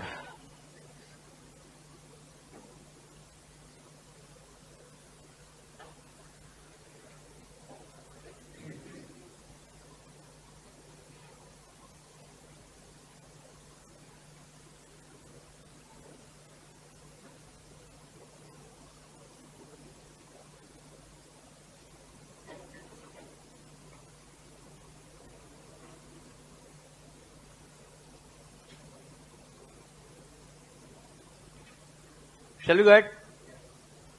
In case the bill is payable on demand, it becomes due immediately on presentation for payment. In the same way, if the bill is not payable on demand, it becomes due on the third day from the date of maturity. ये क्या बोला बेटा? In case the bill is payable on demand, it becomes due immediately on the presentation for payment. मैंने बोला ना pay on demand. तो जब भी present किया तब payment करना पड़ेगा. In the same way, if the bill is not payable on demand, it becomes due on the third day from the date of maturity. मतलब कितने दिन ऐड किए ये? 3 दिन। 3 दिन क्या है? Grace days. क्या फर्स्ट पॉइंट क्लियर हुआ? सो पेबल ऑन डिमांड रहा तो इमीडिएटली, पेबल एट साइट रहा तो इमीडिएटली, बोला हाँ। एंड पेबल आफ्टर एक्सेप्टेंस बोला तो जितना पीरियड है वो पीरियड ऐड करने के बाद में 3 दिन ग्रेस के ऐड करो और फिर क्या बनेगा आपका maturity date. Appreciate this, okay. If the due date falls on public holiday, बोलो क्या करने का, टेक प्रिसीडिंग डेट। और कितनी डेट आपको याद रखकर जानी पड़ेगी? 2 अक्टूबर गांधी जयंती, 25 दिसंबर क्रिसमस, 26 जनवरी रिपब्लिक डे, 15 अगस्त इंडिपेंडेंस डे। से यस, नहीं बस हो गया, काफी हो गया, ये यहां पर दिया हुआ है। Next, if the due date falls on holiday which is emergency, then my dear friend you have to take the next day as what, your due date. बोलो हाँ या ना, हैप्पी? सो अभी कुछ क्वेश्चन लिख कर दूं क्या? चलो देखते हैं। इधर लिखो डेट ऑफ बिल, इधर लिखेंगे डेट ऑफ एक्सेप्टेंस, इधर लिखेंगे टर्म ऑफ बिल, और फिर इधर लिखेंगे मैच्योरिटी डेट। ठीक है, मैं चाहूंगा सभी का सही आए। सो मैं पहला लिखूंगा 1/1/2020, डेट ऑफ एक्सेप्टेंस आएगा 3/1/2020, 5 मंथ्स। फिर next 1/1/20, 5/1/20,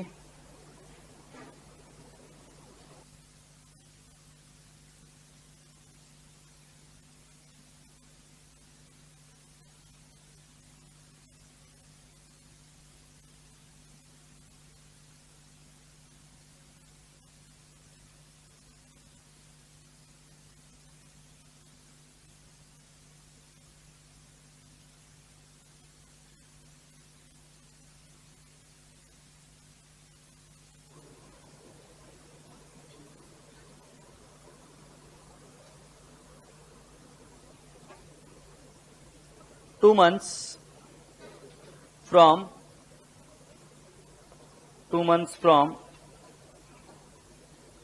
acceptance. Okay, Pilla? Then I'll write down 5, 10, 20, 6, 10, 20, 100 days from acceptance. 7, 10, 20, 12, 10, 20, 150 days. Then 29th February 20, 1st March 20, 1 month. Then my dear friend, 31st March 20, 4/4/20, 1 month. ठीक है, चलो ट्राई कर देखो.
क्या बात कर रहे हो?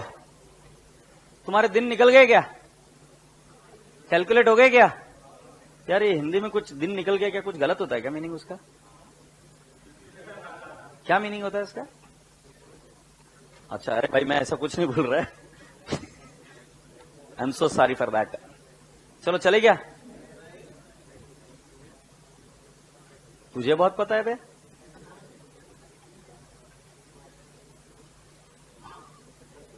कितने बच्चों का हो गया? क्या ऊपर लो. कमीने बच्चे पहले लिख के रखना होता है.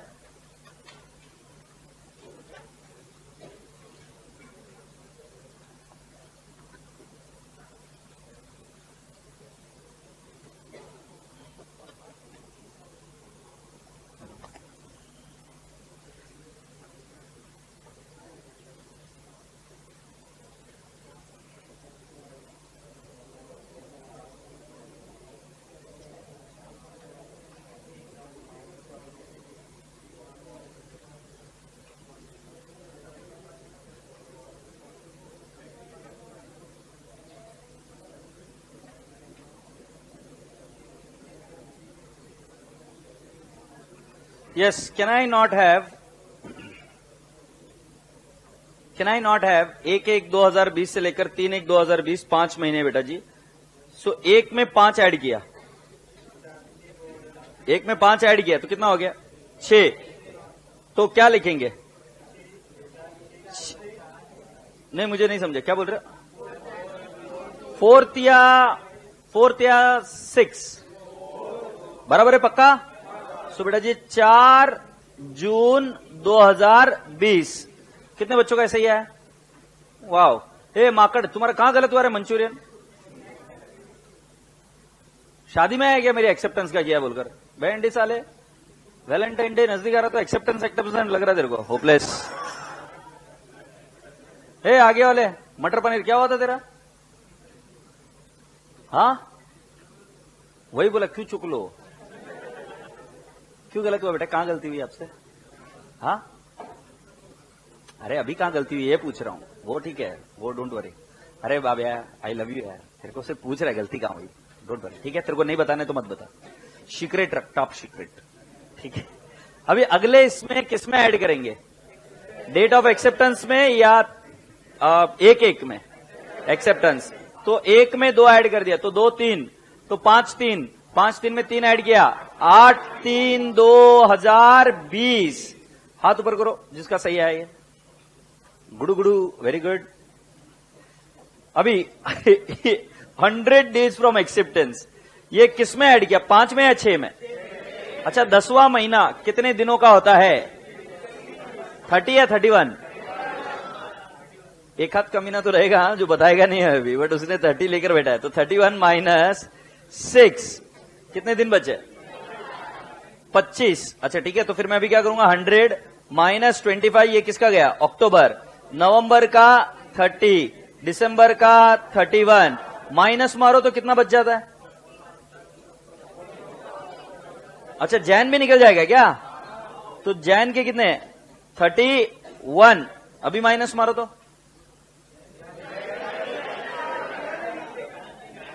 हाँ तो फिर बोला क्यों नहीं? मेरे को लगा 42 बोल रहे तो जैन निकल जाएगा। हाँ बचे कितने? 14 बोल रहे थे, मतलब संक्रांत की बात कर रहे थे तुम, मुझे 42 सुनाई दे रहा था। सो 14 जैन आया क्या? 14 जैन में कितने दिन ऐड करेंगे? 3, कितना हो जाता है? 17 जैन 21। कौन से बच्चे का सही आया ये? ओके, और हाँ, और बाजू वाले तेरा? हाँ आप तुम दोनों का प्यार ऐसा है भाई, कहां ध्यान रहेगा हमारे पास? हाँ दोनों से सेम गलतियां हो रही है तो क्या है, प्यार बड़ी चीज है। हाँ हम यहां बैठे, हमको कोई नहीं पूछता, अब क्या बहाना चाहिए बात करने का, छोड़ो अभी। अब मुझे बताओ नेक्स्ट केस में क्या करेंगे?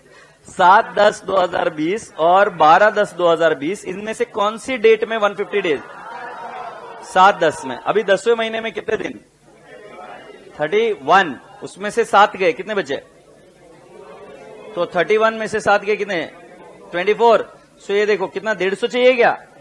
सो उसमें से 24 अक्टूबर, 30 नवंबर, 31 दिसंबर, जैन 31, बरोबर ना? फिर फरवरी 28, माइनस मारो तो एक बार कितने बच रहे? कितना बोल रहे? 6। तो 6 मार्च आया क्या? प्लस 3 दिन ठोकेंगे तो कितना हो जाएगा? 9 मार्च। तो कैन आई नॉट से 9 मार्च 2021 कितना बच्चे का सही आया है? वाह शाबाश। अच्छा ये वाला भारी था नहीं? देखते कितने बच्चे का राइट है। 29 फरवरी और 1 मार्च, 1 महीना बोला। पहले बताओ 29 फरवरी में ऐड किया 1 मार्च में? हमें आवाज नहीं आ रही है। फेब डेट ऑफ एक्सेप्टेंस कब लेना? जब ऐसा बोला फ्रॉम साइट और from date of acceptance, otherwise you have to take date of bill. So 29 2 में 1 महीना ऐड किया तो कितना लेंगे? सबसे इंपॉर्टेंट था क्या मार्च में 29 डेज रहते क्या? हाँ, सो 29 मार्च आएगा पहले, फिर उसमें ऐड करेंगे 3 दिन। सो 30 31 1 अप्रैल। इसका राइट आंसर 1 4 2020 और इसमें गलती हुई तो नाराज होने की जरूरत नहीं, इसका राइट आंसर है 1 अप्रैल। कितने बच्चों का सही आया ये?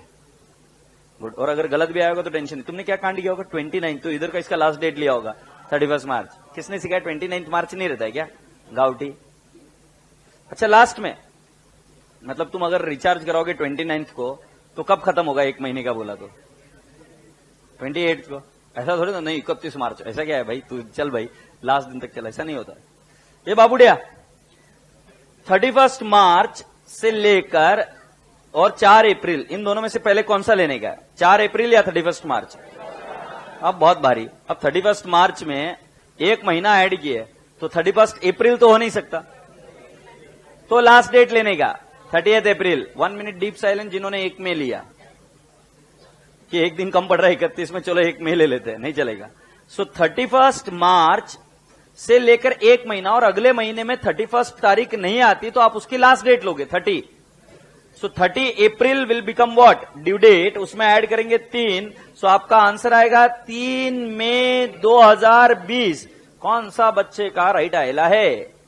गुड, ये राइट आया, lovely. So have you all understood?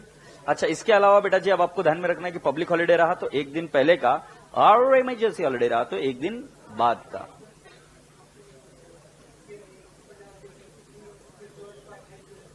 हाँ, फरवरी को 28 दिन के लिए, क्योंकि फरवरी कौन से महीने में आता है तेरे को मालूम है क्या?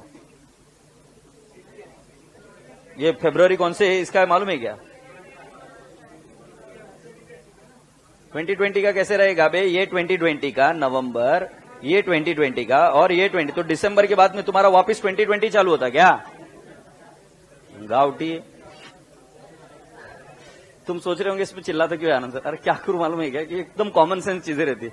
ये अगर मैं नहीं चिल्लाऊंगा ना, पिन नहीं मारूंगा ना, तो यही गलती करते रहते थे। तो क्या समझ में आ गया है क्या? यस। अब ये तुम्हारे हाथ में इसके मार्क्स, मैं जिम्मेदार नहीं हूं अगर नहीं समझ में आया तो, ठीक है?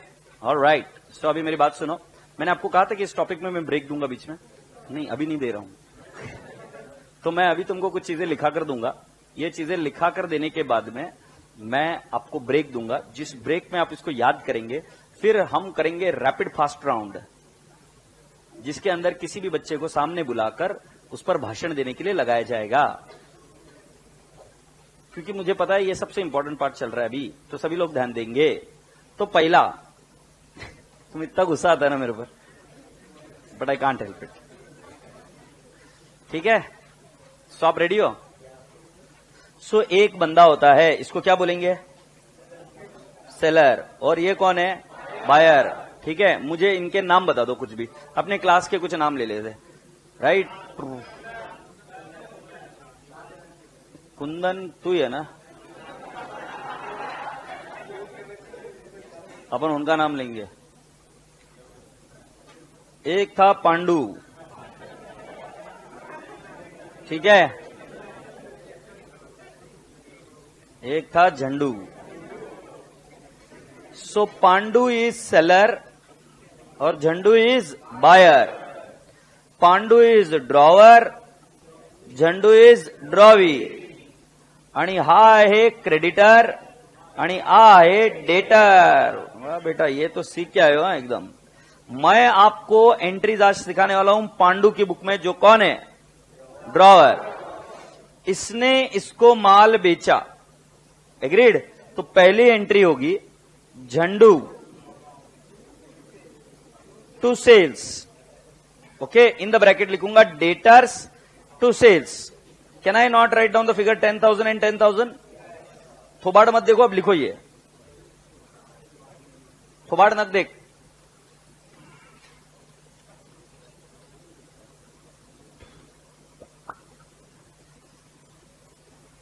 आमी जे तुम्हार छिन छिन छिन,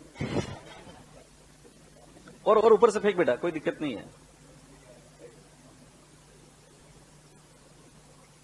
तुम्हें डर नहीं लगा तो मुझे देखते?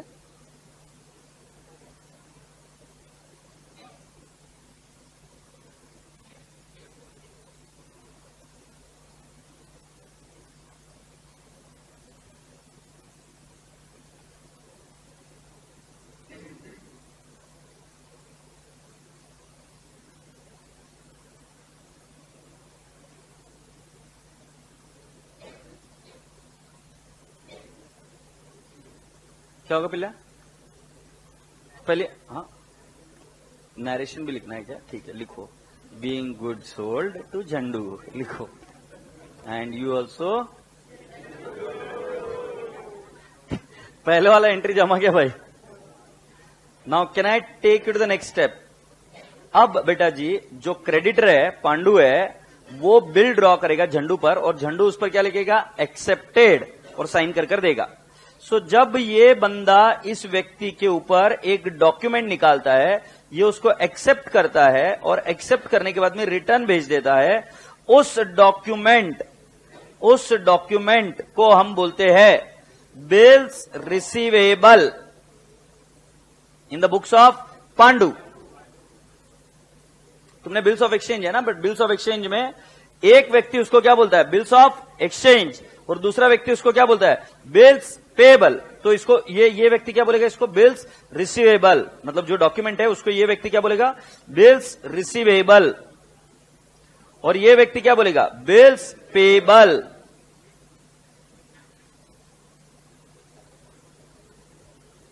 मतलब ड्रॉवर के बुक्स में जो डॉक्यूमेंट आता है उसको हम क्या बोलते हैं? बिल्स रिसीवेबल, और उसी डॉक्यूमेंट को वो क्या बोलता है? Bills payable. एक छोटा सा एग्जांपल देता हूं। तुम जब बड़े हो जाओगे थोड़े से, और जब इंटरमीडिएट में आओगे और मैं बैंकिंग पढ़ाऊंगा आपको, तब मैं ऐसा बोलूंगा, बैंक ओवरड्राफ्ट मेरे लिए क्या है? लायबिलिटी, बट बैंक के लिए क्या है? असेट। एक ही चीज के अलग अलग नाम। तो एक चीज हम बोलेंगे उसको बिल्स रिसीवेबल, वो व्यक्ति क्या बोलेगा? उसको बिल्स पेएबल। भाड़ में जान दो ना। मैं क्या बोल रहा? मैंने तेरे को माल बेचा, मैंने तुम सभी को माल बेचा, हाँ या नहीं? मैंने एंट्री की डेटर्स टू सेल्स, तुमने मुझे कैश दी, एंट्री बताओ। आवाज नहीं आ रही है यार, झापड़ लगाऊंगा कि तू बाल अभी ठीक करेगा क्या? नलायक बोलेगा नहीं, हाथ नीचे तेरे, दिख ही नहीं रहा है, बोल रहे कि नहीं बोल रहा है? वापिस से बताओ सभी नलायक लोग। जब मैं माल बेचूंगा तब एंट्री क्या? एक झापड़ लगाऊंगा। जब मैं माल बेचूंगा उधार में तब एंट्री क्या? Debtors to sales. और जब तुम लोग मुझे पैसा दे दोगे तो हम एंट्री क्या करेंगे? क्या? Cash to debtors. डेटर्स मतलब जिनसे पैसा आना है। ये भेजे में गया क्या? अब मैं आपसे पूछता हूं, मेरे को कैश नहीं आई, मेरे को है ना ये बहुत पसंद है, गोल्ड। हाँ मैं गोल्ड ले सकता हूं ना। तो बताओ एंट्री क्या होगी? क्या बोले? सच्ची? मेरे को शूज बहुत पसंद है, शूज टू डेटर्स। मेरे को है ना सब्जी बहुत पसंद है, मेरे को कार बहुत पसंद है। समझ में आ रहा है? जो चीज मिल रही है वो टू डेटर्स।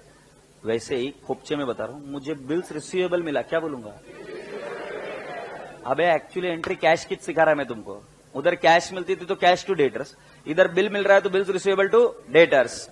सो मैं इधर लिखूंगा second, bill drawn and accepted by Jhandu. बरोबर है क्या रे भाई? तो उसकी एंट्री क्या होगी? ए भाई तेरे को नरेशन चाहिए ना, यही लिख देना, बीइंग होपलेस। तो एंट्री क्या होगी? Bills receivable to Jhandu. ये समझे क्या? मत बताओ। Happy? Bills receivable to debtors, ऐसा भी बोल सकते हो। अभी मैं झंडू बोल रहा हूं, बट अभी झंडू को नया नाम क्या आ गया बेटा जी? ये डेटर्स नहीं, ये कौन बन गया? ड्रॉवी। पर कुल मिलाकर झंडू का अकाउंट तो हो गया ना नलिफाइड। तो जैसे कैश मिलती थी तो भी नलिफाइड हो जाता। अभी कैश नहीं मिली, अपने को क्या मिला? उससे लिखा हुआ एक स्टेटमेंट मिल गया, जो स्टैम्प पेपर पर उसने लिख कर दिया कि मैं आपके पैसे दे दूंगा। सो हमने एंट्री क्या कर दी? बीआर। इसको प्यार से क्या बोलते हैं? बीआर, या bills receivable to Jhandu, that is drawee. मुझे बताओ, तुमको कैश मिली तो तुम उसका क्या क्या कर सकते हो? बैंक में डिपॉजिट करेंगे, और वेरी गुड बच्चा, क्या करेंगे? इन्वेस्ट करेंगे, वेरी गुड, और खरीदी करेंगे, और किसी और को दे देंगे, और इन्वेस्टमेंट, हाँ दे देंगे, दे दिया, हाँ, और कैश का क्या क्या कर सकते हो? हाँ, खाना खा सकते हो, कपड़े खरीद सकते हो, टैक्सेस भर सकते हो, गाड़ी में बैठ के जा सकते हो, एरोप्लेन में बैठ सकते हो। कैश दो, काम करो, हाँ या नहीं? तो झंपे आया। सपोज मान लो तुम्हारे पास कैश है। कुछ लोगों ने बोला कि कैश को क्या करेंगे? बैंक में रख देंगे। ऐसा भी तो कर सकते हैं ना, कैश है, कैश खुद के पास ही रख लेंगे। तो कैश आई, कैश खुद के पास ही रख ली, तो उसकी कोई एंट्री होगी क्या? मतलब देखो, कैश आई और मेरे पास ही रख ली, तो कैश आई तो एंट्री क्या किया? Cash to debtors. अब कैश आई खुद के पास ही रख ली, मेरे पास ही है, तो कर दी ना एंट्री कैश टू डेटर्स। वापस कुछ एंट्री करोगे? नहीं। बट कैश तुमने दे दी किसी और को, राइट? तो मान लो तुमने कैश दे दी अपनी प्यारी चंपा को, है ना, तो एंट्री क्या करेंगे? चंपा टू कैश। कैश बैंक में डाल दी, तो एंट्री क्या करेंगे? Bank to cash. कैश मैंने मेरे दोस्त के पास रखने के लिए दे दी, तो कैश टू दोस्त, दोस्त टू कैश। वही बोल रहा था होपलेस, समझेगी नहीं बेटा? जैसे कैश का अलग अलग कर सकते ना, वैसा बिल्स रिसीवेबल का भी अलग अलग कर सकते। ऐसा ना को पूछो ऐसा कैसा कर सकते? कर सकते। क्या क्या कर सकते? बिल को रिटेन कर सकते। क्या करते? बिल को क्या कर सकते? रिटेन। रिटेन, रिटेन की क्या एंट्री? No entry. बिल को क्या कर सकते? एंडोर्स। एंडोर्स, मुझे चंपा को पैसे देने दे, चंपा को दे सकता हूं मैं। बिल को मैं क्या कर सकता हूं? Discount with bank. और तीसरा, बिल को क्या कर दूं? Bill sent for.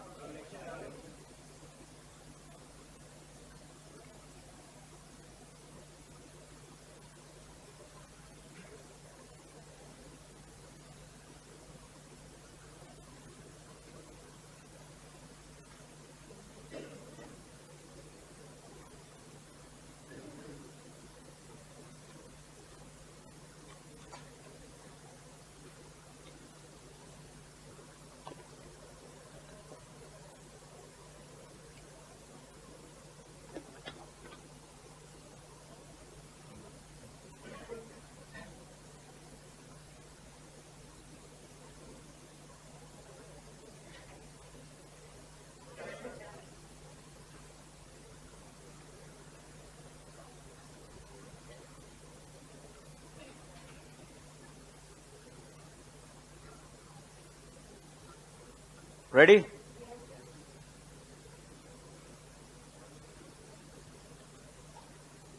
So now bill is retained. What entry we are going to make? So we are going to do no entry. Bill is endorsed. What is the entry we do?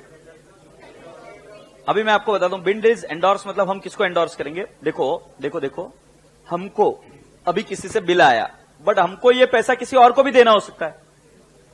जैसे मुझे स्वप्निल भाई से पैसा आता है, but मुझे मेरे printer को भी पैसा देना होता है। तो मान लो स्वप्निल भाई से मुझे बिल आया और ये बिल मैंने एज इट इज किसको? मेरे प्रिंटर को दे दिया। तो मैं उसको क्या करता हूं? सेम बिल को जब देता हूं तो उसको बोलते हैं एंडोर्स करना, दे देना, किसी और को ट्रांसफर कर देना। तो उस केस में बेटा मैं उसको क्या दे रहा हूं? मैं मेरा बिल उसको दे रहा हूं, यस और नो? मतलब मैं मेरा बिल्स रिसीवेबल दे रहा हूं। जैसे मैं कैश देता किसी को, तो मैं हम एंट्री क्या करते? इधर हम लिखेंगे एंडोर्सी। एंडोर्सी मतलब क्रेडिटर, जिसको पैसा देना है। तो मेरा प्रिंटर, जिसको मुझे पैसा देना है, तो प्रिंटर टू कैश बोलता, बट अभी मैं प्रिंटर को कैश नहीं दे रहा हूं, तो मैं एंट्री क्या करूंगा? Printer to BR. समझ में आ रहा है क्या? ये कैश की एंट्री है, बट वहां पर हम वर्ड यूज करते थे कैश, यहां पर वर्ड कैश की जगह पे क्या यूज करेंगे? बीआर। बोलो हाँ। सो बेटा जी हम एंट्री क्या करेंगे? एंडोर्सी। बेटा एंडोर्सी का मतलब कुछ नहीं है, हमारे creditor. Endorsee account debit to creditor, sorry to BR. ए गधेड़े, इसको है ना तुम बीआर देने वाले हो, झंडू नहीं दे रहे हो। सपोज मान लो मेरे पास बिल आया ऐश्वर्या का, ऐश्वर्या ने एक्सेप्ट कर लिया, मेरी फेवरेट हीरोइन, उसने बिल एक्सेप्ट कर लिया। अब वो बिल मैं किसी और को दे रहा हूं, ऐश्वर्या को नहीं दे रहा हूं उसको। अरे बाबा बच्चे गलतियां करके आते, पर्सनल अकाउंट लिख के आते, इसलिए चिल्ला रहा हूं। सो तुम क्या देने वाले उसको? बीआर। समझ में आया? तो एंट्री क्या हुई बेटा जी? एंडोर्सी। और एंडोर्सी मतलब कौन? आपका आपका creditor. So creditors to BR. से यस। आगे बढ़ जाऊं बेटा जी। बिल डिस्काउंट करा, पहले बिल डिस्काउंट क्यों कराना पड़ता है मैं आपको बताता हूं। बेटा कई बार आपको पैसे की जरूरत पड़ती है, और पैसे की जरूरत पड़ती है तो आपके पास पैसा नहीं होता है, तब आपके पास ऐसी कोई चीज होती है जो आप बैंक के पास जाकर डिस्काउंट कराकर ले आते हो। जैसे अभी मैं आपको अपने घर में सुना होगा या देखा होगा कि आपके घर में पैसे की जरूरत पड़ी, तो घर वालों ने गोल्ड लिया और गोल्ड को जाके किसी को दिया, तो गोल्ड उसी भाव में देता है या कम भाव में देता है? बराबर है। तो आपने डिस्काउंट कराया, उसको कम भाव में डिस्काउंट कराया। वैसे ही जैसे गोल्ड आपकी एक असेट है, वैसे आपकी और एक असेट है जिसका नाम है बीआर। बीआर में आपको पैसा 3 महीने बाद मिलने वाला है, तुमको पैसा तुरंत चाहिए, तो बैंक क्या करता है, अभी पैसा ले जा, बट मैं तेरे को अभी पैसा कम दूंगी। एग्रीड। अब बैंक कम पैसा क्यों देगी? क्योंकि बैंक आपका इंटरेस्ट काट लेगी। 3 महीने बाद बैंक को पैसे मिलेंगे, सो बैंक बोलती है अभी पैसा लेके जा, but I will deduct interest for 3 months, क्योंकि मैं 3 महीने पहले पेमेंट कर रही हूं तुम्हें, मुझे 3 महीने बाद मिलेगा, तो वो इंटरेस्ट काट लेती है। सही यस। तो उस केस में एंट्री होती है, बैंक अकाउंट डेबिट, पैसा आया, discount account debit to what, bills receivable. बेटा क्योंकि मैंने अमाउंट लिखी तो मैं इधर लिख रहा हूं अमाउंट 10,000। अब मान लो डिस्काउंट कराए तो मुझे मिले 9,800, 200 क्या डिस्काउंट और बिल्स रिसीवेबल क्या 10,000। बोलो हाँ, क्या एंट्री आएगी? Bank discount to BR, bank discount to what, BR. अच्छा राजा बेटा जी, बिल सेंट फॉर कलेक्शन है। तुम्हें पता है कई बार ऐसे इतने सारे चेक आ जाते हैं हमारे पास, राइट। हमारे पहले ऐसे होता था कि बहुत सारे चेक आते थे, जब डिमोनेटाइजेशन हुआ था ना, तब लोगों के पास कैश नहीं होती थी। एग्रीड। तो लोग क्या करते थे, चेक लेके आते थे बहुत सारे, तो दिन भर में कितने चेक आ जाते, 100-150 चेक आ जाते थे। अब कई बार चेक पोस्ट डेटेड भी होते थे। अब हम कहां हिसाब किताब रखते बैठेंगे कि कौन सा पोस्ट डेटेड चेक है, तो हम क्या करते थे, वो सारे चेक इकट्ठा करते और कहां देके आ जाते, बैंक के पास, और बैंक को बोलते थे कि तुम ये पैसा कलेक्ट करके लेके आओ हमारे लिए। से यस। सो जब मैं बिल बैंक के पास दे देता हूं तो मेरी एंट्री होती, बिल सेंट फॉर कलेक्शन, मतलब बिल मेरे ही है, बट हम एंट्री क्या करते थे इस केस में, bill sent for collection, BSC मतलब क्या, bill sent for collection to what, BR, और मेरी अमाउंट हो जाएगी 10,000। बोलो ना हाँ, क्या ये बात समझ में आई?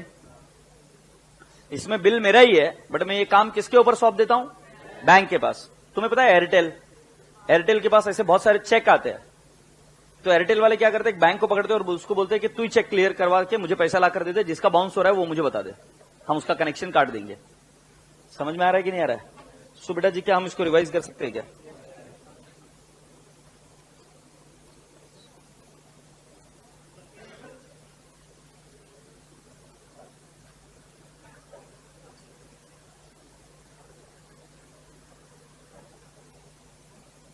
क्या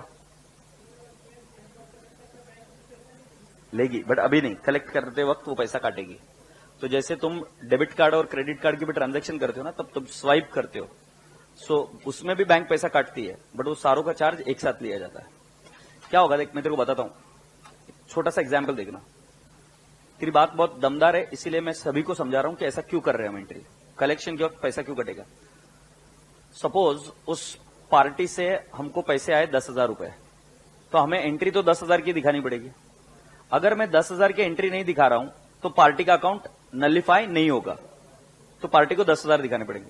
अब मैं क्या करता हूं, जो बैंक में जो डिपॉजिट किया है मुझे उतना ही लिखना पड़ेगा। क्यों? रीजन ये है कि मेरे को आगे रिकंसिलेशन करते वक्त, रिकंसिलेशन समझता है कि मैंने 10,000 का पैसा मतलब चेक दिया, तो बैंक भी यही बोलेगा कि 10,000 का चेक मैंने क्लियर किया, और उसके बाद में बैंक चार्जेस काटेगी। तो उससे क्या होगा कि इधर 10,000 की एंट्री दिख रही है हमारे बुक्स में, बैंक में भी 10,000 की एंट्री दिखेगी, और उसका बैंक चार्जेस अलग दिखेगा। नहीं तो कितना बड़ा कैओस हो जाएगा, इधर 10,000 दिख रहा है, उधर 9,900 दिख रहा है, तो हम टिक मार्क ही नहीं कर पाएंगे ना कि क्लियर हुआ कि नहीं हुआ। You getting my point? तो इधर 10,000 तो उधर भी कितना दिखेगा, 10,000, तो उसके बेसिस पर फिर नीचे बैंक चार्जेस आते हैं। सो बैंक चार्जेस मतलब बैंक पहले पूरा पैसा दे देती है, फिर उसके बाद में बैंक चार्जेस बोलकर विड्रॉ कर लेती है। तो हम अभी वो एंट्री इधर नहीं सीख रहे, हम यहां पर सिर्फ ये बोल रहे कि हमने बिल्स बैंक के पास देगा। क्योंकि क्या है, अगर हमने जो बिल भेजे है बैंक के पास, क्योंकि क्या है, बिल हम खुद भी कलेक्ट कर सकते थे ना, हमारे पास समय नहीं था तो हमने बैंक को भेज दिया। अब बैंक को भेज दिया, बैंक चार्जेस पहले ही एंट्री कर दी, तो हम वेरीफाई कैसे करेंगे कि इधर से इतने बिल हमने डाले थे, इतने हमारे पास है, और उतने क्लियर हुए कि नहीं हुए। इधर दिख रही है एंट्री हमारे बुक्स में 10,000 की, उधर एंट्री दिख रही है 9,900 की, टिक ही नहीं होगा ना। अंडरस्टैंडिंग? बहुत बहुत धन्यवाद। मुझे नहीं समझा। Bill is retained, bill is endorsed, endorsed to BR, bill is discounted, bank discount to BR, bill sent for collection. You are lovely so far. तो हर एक केस में बीआर क्रेडिट हुआ क्या? अब मुझे वचन दो कि बीआर की अमाउंट आप कभी भी चेंज नहीं करोगे। बीआर की अमाउंट एक 100 रुपए की नोट के जैसे है। ये दिख रहा है कि 100 रुपए की नोट, एग्रीड। अभी 100 रुपए की नोट है तो इसको काट कैसे लिख सकते हैं 110, और सामने वाले आदमी को बोला ये लो 110 रुपए, तो मालूम है ना कैसा मारता है, एक हाथ पकड़ेगा और ऐसा मारता जाएगा गोल गोल घुमाते घुमाते। समझ में आया कि नहीं है? कहीं भागने नहीं देगा वो प्लेस। तो ऐसा नहीं होता कि आप उधर काट के लिख दो। सो रूल ध्यान में रखना, बीआर और बिल्स पेबल कभी भी अपनी अमाउंट चेंज नहीं करेंगे। कौन अपनी अमाउंट चेंज नहीं करेगा? बीआर और बिल्स पेबल, वचन दो कभी भी अपनी अमाउंट चेंज नहीं करेंगे। ओ भाई समझ में आया ना? अब मैं बताऊं कि आपको क्या हुआ। इन बिल के साथ अब दो चीजें हो सकती है, या तो ये हो जाएंगे ऑनर या तो ये हो जाएंगे डिसऑनर। क्या क्या होगा बाबू? या तो हो जाएंगे ऑनर, ऑनर मतलब पैसा मिल जाएगा, और डिसऑनर मतलब पैसा नहीं मिलेगा। तो अगर ये हो गया ऑनर, ऑनर हो गया तो आपकी एंट्री क्या होगी? बिल आपने रिटर्न किया, पैसा किसको मिलेगा? आपको मिलेगा। एंट्री क्या होगी? Cash oblique bank to BR. बोलो ना हाँ। कितना बेटा जी? 10,000 10,000 रुपए मिल गए क्या आपको? अच्छा, बिल अगर एंडोर्स किया तो पैसा मुझे मिलेगा या एंडोर्सी को मिलेगा? अरे आवाज नहीं आ रही यार। तो इस केस में आ जाएगा नो एंट्री। सही है। अगर मैंने बिल डिस्काउंट कराया था तो पैसा मुझे मिलेगा कि बैंक को मिलेगा? क्योंकि मुझे तो पहले ही मिल गया ना, दोबारा कैसे मिलेगा? से यस। तो इधर भी क्या आएगा? No entry. बट बेटा जी bill is sent for collection, तो पैसा किससे मिलेगा? मुझे ही मिलेगा ना। तो हमारी एंट्री होगी bank to bill sent for collection 10,000 10,000। अच्छा, तुम्हारा क्वेश्चन तब बैंक चार्जेस आएंगे कि नहीं आएंगे? आ सकते हैं। 11th 12th में एंट्री आपने सीखी होगी, उस केस में आप एंट्री क्या करते हैं? Bank charges to bill sent for collection. Generally मैं एंट्री सिखाता हूं कि पहले पैसा आ गया, आने के बाद में बैंक चार्जेस की एंट्री। तो एंट्री क्या होगी? Bank charges to bill sent for, sorry bank charges to bank. अभी आप भी अभी भी देखो ना, सारे केस में चेक डिसऑनर हुआ, तुमने चेक डिपॉजिट किया 20,000 का, वो डिसऑनर हुआ तो बैंक आपसे चार्जेस कलेक्ट करती है। तो जब चार्जेस कलेक्ट करती है तो उसकी एंट्री अलग से कर देती है ना। अभी है नहीं, मैं भी वही बोल रहा हूं। तो बैंक चार्जेस की एंट्री हम हमेशा अलग करते हैं। मिनिमम बैलेंस मेंटेन नहीं किया, बैंक चार्जेस कट होते हैं ना, और उसकी एंट्री जनरली अलग होती है। से यस। ये बाबूडे, ये बात समझ में आई क्या? मेरे को नहीं समझा, मुझे बताओ ना। बिल इज ऑनर्ड, क्या? Cash to BR. Bill is discounted and honored, no entry. Bill is endorsed and honored. Bill is sent for collection and honored. Bank to bill sent for collection. Say yes. लिख लिया यहां तक? अभी अच्छा अभी लिख रहे हो? शादी में आए करे ऑनर लिख।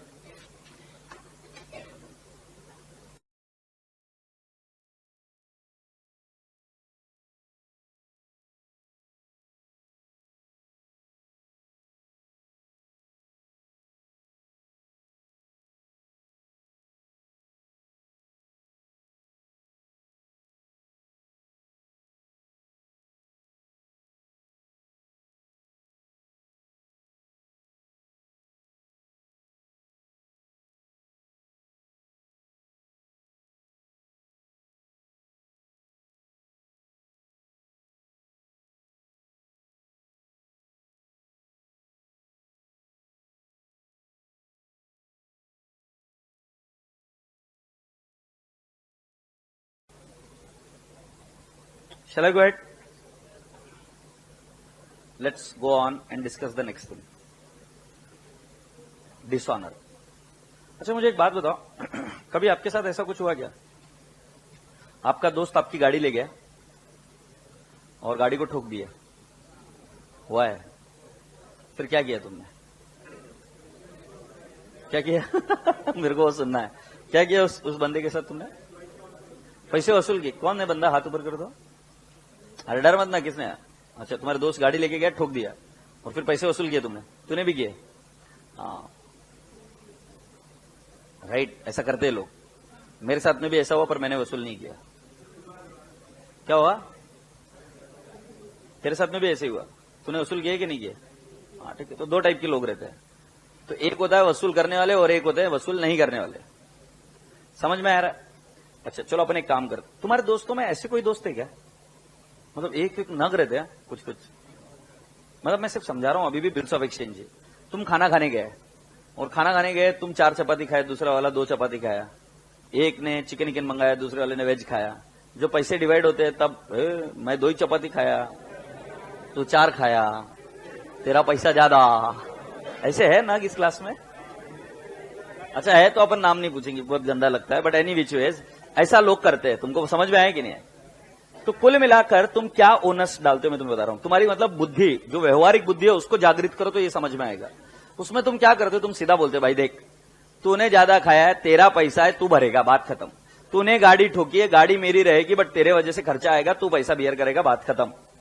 भले ही पैसा अभी मैं भरूंगा, बट ये पैसा तेरे को लाकर देना पड़ेगा। भले ही पैसा अभी मैं भर दूंगा, बराबर है ना? जब खाना खाते हैं तो सामने वाला बोलता चिकन खाया, हाँ मैं खाया, अभी मैं तेरे को पैसा दूंगा, अभी तो भर तू। तो अभी तुम भर देते बट बाद में उससे वसूल करते, हाँ या नहीं? क्या मेरी बात समझ में आती है क्या? बोलने का तात्पर्य क्या, जब बिल डिसऑनर होता है तो एक कांड होता है, कभी कभी होता है, कभी कभी नहीं होता है।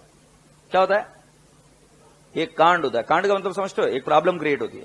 क्या समझते हो तुम? कुछ नहीं समझते हो, नलायक। तो क्या प्रॉब्लम होती है? एक आदमी और ये दूसरा आदमी, इसका नाम है पांडु, इसका नाम है झंडू। झंडू का बिल पांडु के पास है और पांडु के पास बिल होने के बाद ये बिल उसने या तो डिस्काउंट कराया या रिटेन कराया या कलेक्शन को भेजा या एंडोर्स किया, कुछ भी क्या होगा, और ये बिल आगे जाकर झंडू पैसा नहीं देता, क्या हो जाता है? डिसऑनर। सो पांडु क्या करता है, ये वाली सारी चीज कानून को बता देता है। किसको? कानून, जिसको बोलते हैं नोटरी पब्लिक। क्या बोलते हैं? Notary public.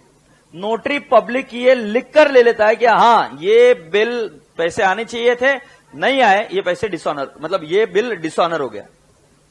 बोलना भैया। तो ये नोटरी पब्लिक जब ये काम करता है तब नोटरी पब्लिक फोकट में नहीं करता, वो आपसे क्या लेता है? चार्जेस। वो क्या लेता है? चार्जेस। ठीक है। अब देखो, इसने मुझे चेक दिया, मैंने ये चेक बैंक में डिपॉजिट किया और वो चेक डिसऑनर हो गया। मेरी आईसीआईसीआई बैंक है, चुप नहीं बैठती है। बोले मैं तेरे फुकट रिका में काम करने को नहीं बैठी है कि वो तेरे को लाकर खेल पानी में चेक देगा, तू चेक मेरे में डिपॉजिट करेगा, मैं उसकी बैंक के पास जाएंगे कि पैसा दे, वो बैंक बोलेगी ठेंगा जाओ वापिस, इस अकाउंट में तो पैसा है ही नहीं, अप्रैल फूल। फिर वो मेरे को आएगी वापिस और बोलेगी ओ तुम्हारा चेक तो डिसऑनर हो गया है। बैंक बोलेगी मैं एडी नहीं है, मैं तेरा काम करने गई, पैसा नहीं है उसके अकाउंट में। ऐसे छपरी लोगों से पैसा लेते कहीं को तुम? मैं तेरे को बैंक चार्जेस लगाएगी। किसको? मेरे को। तुमको मालूम है कैसा होता है? अब बताओ मैं क्या करूं? व्यवहारिक बुद्धि लगाओ। हाँ, जैसा गाड़ी ठोका तुम उससे पैसे वसूल किए, जैसा वो चिकन खाया तुम उससे पैसा वसूल किए, वैसा ही अगर चेक इस नालायक की वजह से डिसऑनर हुआ तो मैं क्यों भरूं? तुम्हारे भेजे में घुसता है क्या बात? तो हम नोटरी पब्लिक के पास क्यों जाते हैं? नहीं, वो रजिस्टर कराने के लिए बिल डिसऑनर हो गया। अच्छा, नोटरी पब्लिक ये फुकट में करता है, ऐसे ही बैठा हुआ है कि वो कुछ पैसे लेता है, राइट? तो उसको बोलते हैं नोटिंग चार्जेस। क्या बोलेंगे? Noting charges. जैसे बैंक क्या लेती थी? Bank charges. वैसे इसको क्या बोलेंगे? Noting charges. नोटिंग चार्जेस हम किससे वसूल करेंगे? ड्रॉवी से। जिससे पैसा आना है उससे वसूल करेंगे, और हमें अल्टीमेटली पैसा किससे आना है? झंडू से, ड्रॉवी से। से यस और नो? सो बेटा जी, इसमें 2 ऑप्शन बनते हैं। मैं पहले बताऊं, नोटिंग चार्जेस इज पेड। क्या बोला रे भाई? Noting charges paid. किसने पेड किए? तो ₹100। हमेशा ध्यान में रखना, नोटिंग चार्जेस वही व्यक्ति बियर करेगा, वही व्यक्ति पे करेगा जिसके हाथ में बिल है। बियर कौन करेगा? हमेशा ड्रॉवी। नोटिंग चार्जेस पे कौन करेगा? Holder of the bill. जैसे पहले वाले केस में बिल किसके पास था? मेरे पास था, तो मैं भरूंगा।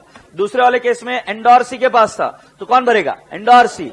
तीसरे वाले केस में किसके पास है? बैंक के पास है, तो कौन भरेगा? बैंक। और चौथे वाले केस में bill sent for collection, bank के पास था, कौन भरेगा? बैंक। तुमने मुझे वचन दिया है कि कभी भी बीआर और बिल्स पेबल की अमाउंट चेंज नहीं हो सकती। वो एक डॉक्यूमेंट है यार, दस्तावेज है, स्टैम्प पेपर लगा, उसमें खाड़ा कोड नहीं चलता, कैंसिल कर नहीं कर सकते। इस केस में एंट्री एकदम सिंपल है। अगर नोटिंग चार्जेस इज पेड 100 और डिसऑनर हुआ हर एक केस में, तो एंट्री देखो। पहला वाला रिटेन था क्या? ये तुम्हें पैसा है कि ठेंगा है? ठेंगा। तो तुम क्या कर दोगे? 2 BR। BR तो अभी फालतू हो गया क्योंकि उसकी ड्यू डेट निकल गई, उससे तो पैसा नहीं आ रहा है। यह अमाउंट चेंज हो सकती क्या? नहीं। कैश नहीं आई, सॉरी कैश पे की तो कैश को डेबिट करेंगे क्रेडिट करेंगे? कैश पे की तो डेबिट करेंगे क्रेडिट करेंगे? सो हम क्या करेंगे, टू कैश 100। और किससे पैसा आना था? झंडू से। सो तुम्हें बताऊं क्या हमेशा एंट्री कितनी होगी? सुनो ना, झंडू मतलब पर्सनल अकाउंट में नोटिंग चार्जेस ऐड कर सकते हो। किसमें ऐड कर सकते हो?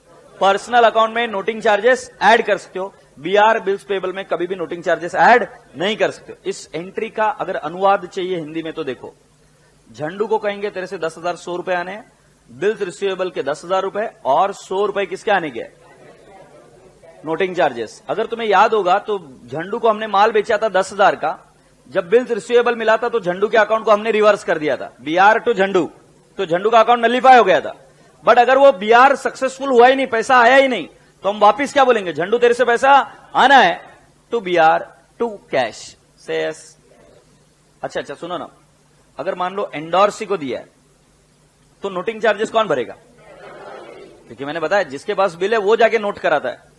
तो इस केस में आपकी एंट्री होगी, झंडू से पैसा आना है, झंडू 10,100 टू एंडोर्सी। बीआर नहीं आएगा बेटा, बीआर अपने पास है ही नहीं। बीआर किसके पास है?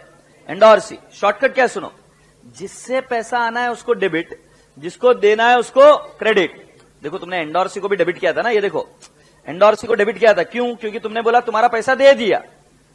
बट अभी एंडोर्सी क्या बोलते आएगा, ए मेरा पैसा मिला नहीं है।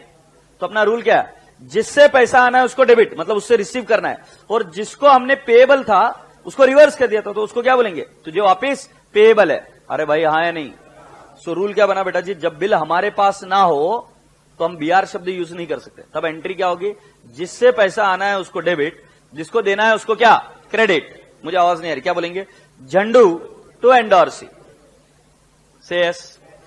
तीसरी एंट्री क्या होगी, अगर बिल डिस्काउंट कराया होगा तो एंट्री क्या होगी, झंडू टू बैंक। मैंने बोला पर्सनल अकाउंट में ऐड कर सकते हो, बैंक भी पर्सनल अकाउंट है क्या? तो अपनी एंट्री आएगी झंडू टू बैंक। मैं लिख दूंगा 10,100 10,100, जिससे पैसा आना है उसको डेबिट, जिसको देना है उसको क्रेडिट से यस। और लास्ट वाले केस में जब बिल सेंट फॉर कलेक्शन है तो bill sent for collection is just like BR, bill sent for collection is just like BR. तो उस केस में एंट्री क्या होगी, झंडू 10,100 to bill sent for collection, I'll say 10,000 and to bank I'll say 100। बेटा जी बिल सेंट फॉर कलेक्शन ये सिर्फ हमने हमारे एजेंट को दिया है, काम मैं करने की जगह मेरा एजेंट कर रहा है कलेक्ट करने का, मतलब it is as good as retained only. But मैं किसको दे रहा हूं, बैंक को, और बैंक को बोल रहा हूं कि तू वसूल कर दे।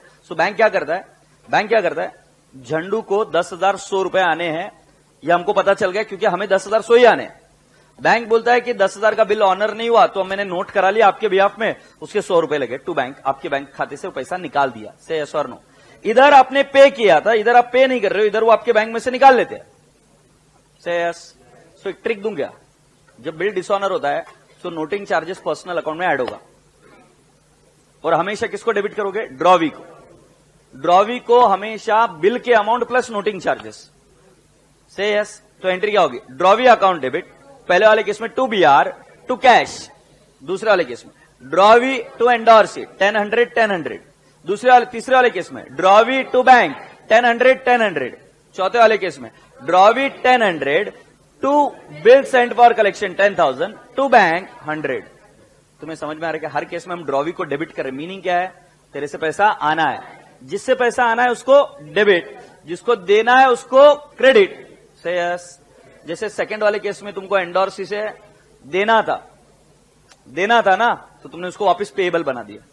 थर्ड वाले केस में बैंक को डिस्काउंट कराया था, तो बैंक को अभी भी देना बाकी रह गया ना, क्योंकि तुमने तो पैसे बैंक से पहले ले लिए थे, तो बैंक को देने पड़ेंगे, तो क्या करोगे, टू बैंक से यस। हैप्पी? बेटा जी ये लिख कर ले लो पहले, कुछ बच्चों ने नहीं लिखा, ये लिख लो पहले। इसमें मैंने लिखा dishonour and noting charges paid 100।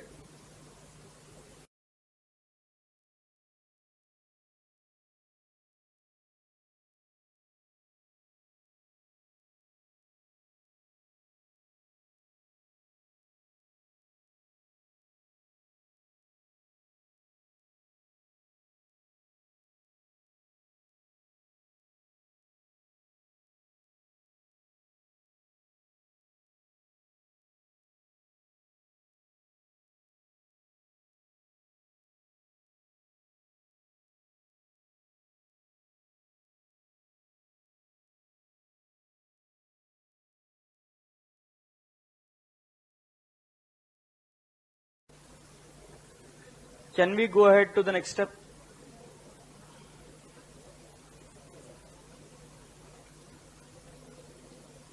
मैं ये कर रहा हूं dishonour, noting charges, dishonour, noting charges not paid. ऐसा होता है ना कई बार कि अपना दोस्त ये डिसऑनर हो गया, सिग्नेचर गलत हो गई वगैरह वगैरह, तो हम हर बार रिकॉर्ड नहीं करते, हम प्रेम मोहब्बत से बात कर कर खत्म करते चीजों को। सो जब noting charges is not paid तब ये बहुत इजी हो जाता है, तब एंट्री सेम रहेगी, सिर्फ नोटिंग चार्जेस की एंट्री मत करो। तो देखो जरा, इसकी एंट्री होगी झंडू टू BR, कितना लिखूंगा पिल्ला? 10,000, 10,000। इसमें नेक्स्ट में एंट्री क्या होगी? झंडू टू एंडोर्सी, कितना लिख दूं? 10,000, 10,000।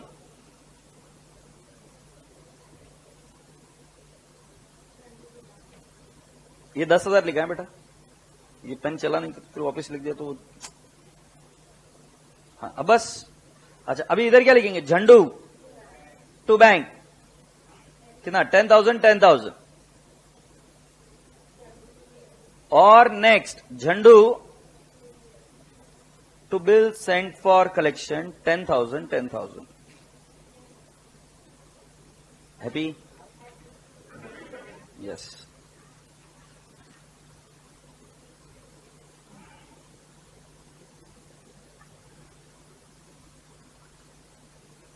पब्लिक जमा क्या है यहां तक?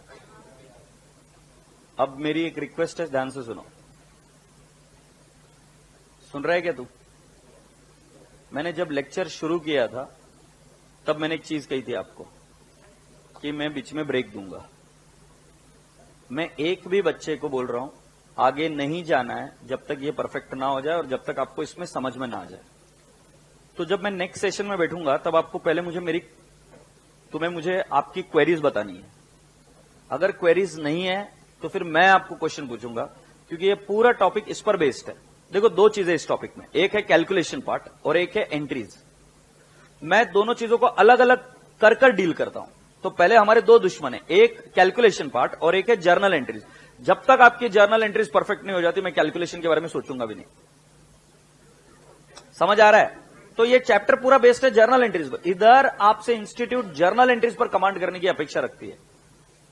तो अभी जो आपको ब्रेक मिलेगा, इस ब्रेक में आपको क्या करना है मुझे पता नहीं, तुम ब्रेक लोगे या बोलोगे कल ही मिलेंगे, आई डोंट नो। सो अगर मान लो हम ब्रेक ले रहे तो आपको क्या करना है, सभी लोगों को ये टॉपिक के जितने भी जर्नल एंट्रीज है एक दोबारा अपने आप बिना देखे लिखना है, इसको रिवाइज करना है, उसका मीनिंग समझना है और कहां पर कौन सा वर्ड आ रहा है वो करना है। देखो, इसमें कोई गुंजाइश नहीं रहनी चाहिए कि इसमें कंफ्यूजन है। इसमें ऐसा ही चाहिए कि बस अब आ रहा है तो फिर मैं रैंडमली कोई भी एंट्री पूछूंगा तो आना चाहिए। Do understand? रैंडमली मैं ऐसा भी सीक्वेंस में नहीं जाऊंगा, मैं डायरेक्टली पूछूंगा bill endorse discount, bill endorse dishonoured, मैं ऐसे पूछूंगा bill discounted honoured. I can ask you anything and I want the entries for each of them very carefully. Break के उस पार भी एंट्रीज ही है, कैलकुलेशन नहीं है। ब्रेक के उस पार ड्रॉवी के बुक्स में एंट्री है, बट पहले ये एंट्री परफेक्ट किए बिना मैं आगे नहीं जाऊंगा। जो बच्चे पेन ड्राइव में मेरे से पढ़ रहे हैं, वर्चुअल में पढ़ रहे हैं, नलायक को इधर ब्रेक लेना, सॉरी नलायक नहीं बोलना चाहिए था, मेरे अच्छे अच्छे बच्चों, पहले ब्रेक लेना, ब्रेक लेकर इसको पूरा पढ़ दो यहां तक, और जो क्वेरीज है वो पहले हम सॉर्ट आउट करेंगे और उसके बाद में ही आगे जाएंगे। ये इस चैप्टर का रूल है। सो यहां पर जैसे हम बिल्डिंग नहीं बनाते क्या, तो पिलर्स बनाने के बाद में पहले स्लैब डालते हैं, स्लैब डालने के बाद में तुरंत ऊपर का स्लैब नहीं डालते, इतनी घाई अच्छी नहीं है, सब लोग एक साथ मरेंगे। स्लैब डालने के बाद में रुकना पड़ता है कुछ दिन ताकि वो मजबूत हो। तो यहां पर मुझे जर्नल एंट्रीज हर एक बच्चे की जबान से परफेक्ट चाहिए, उसके बाद में ही मैं सोचूंगा आगे जाने का। डोसक्यात घुसलाय काय? So alright, so let's go for the break and देखते हैं आपको कितना समय लगता है, and then let's meet after the break. Alright, thank you, bye bye.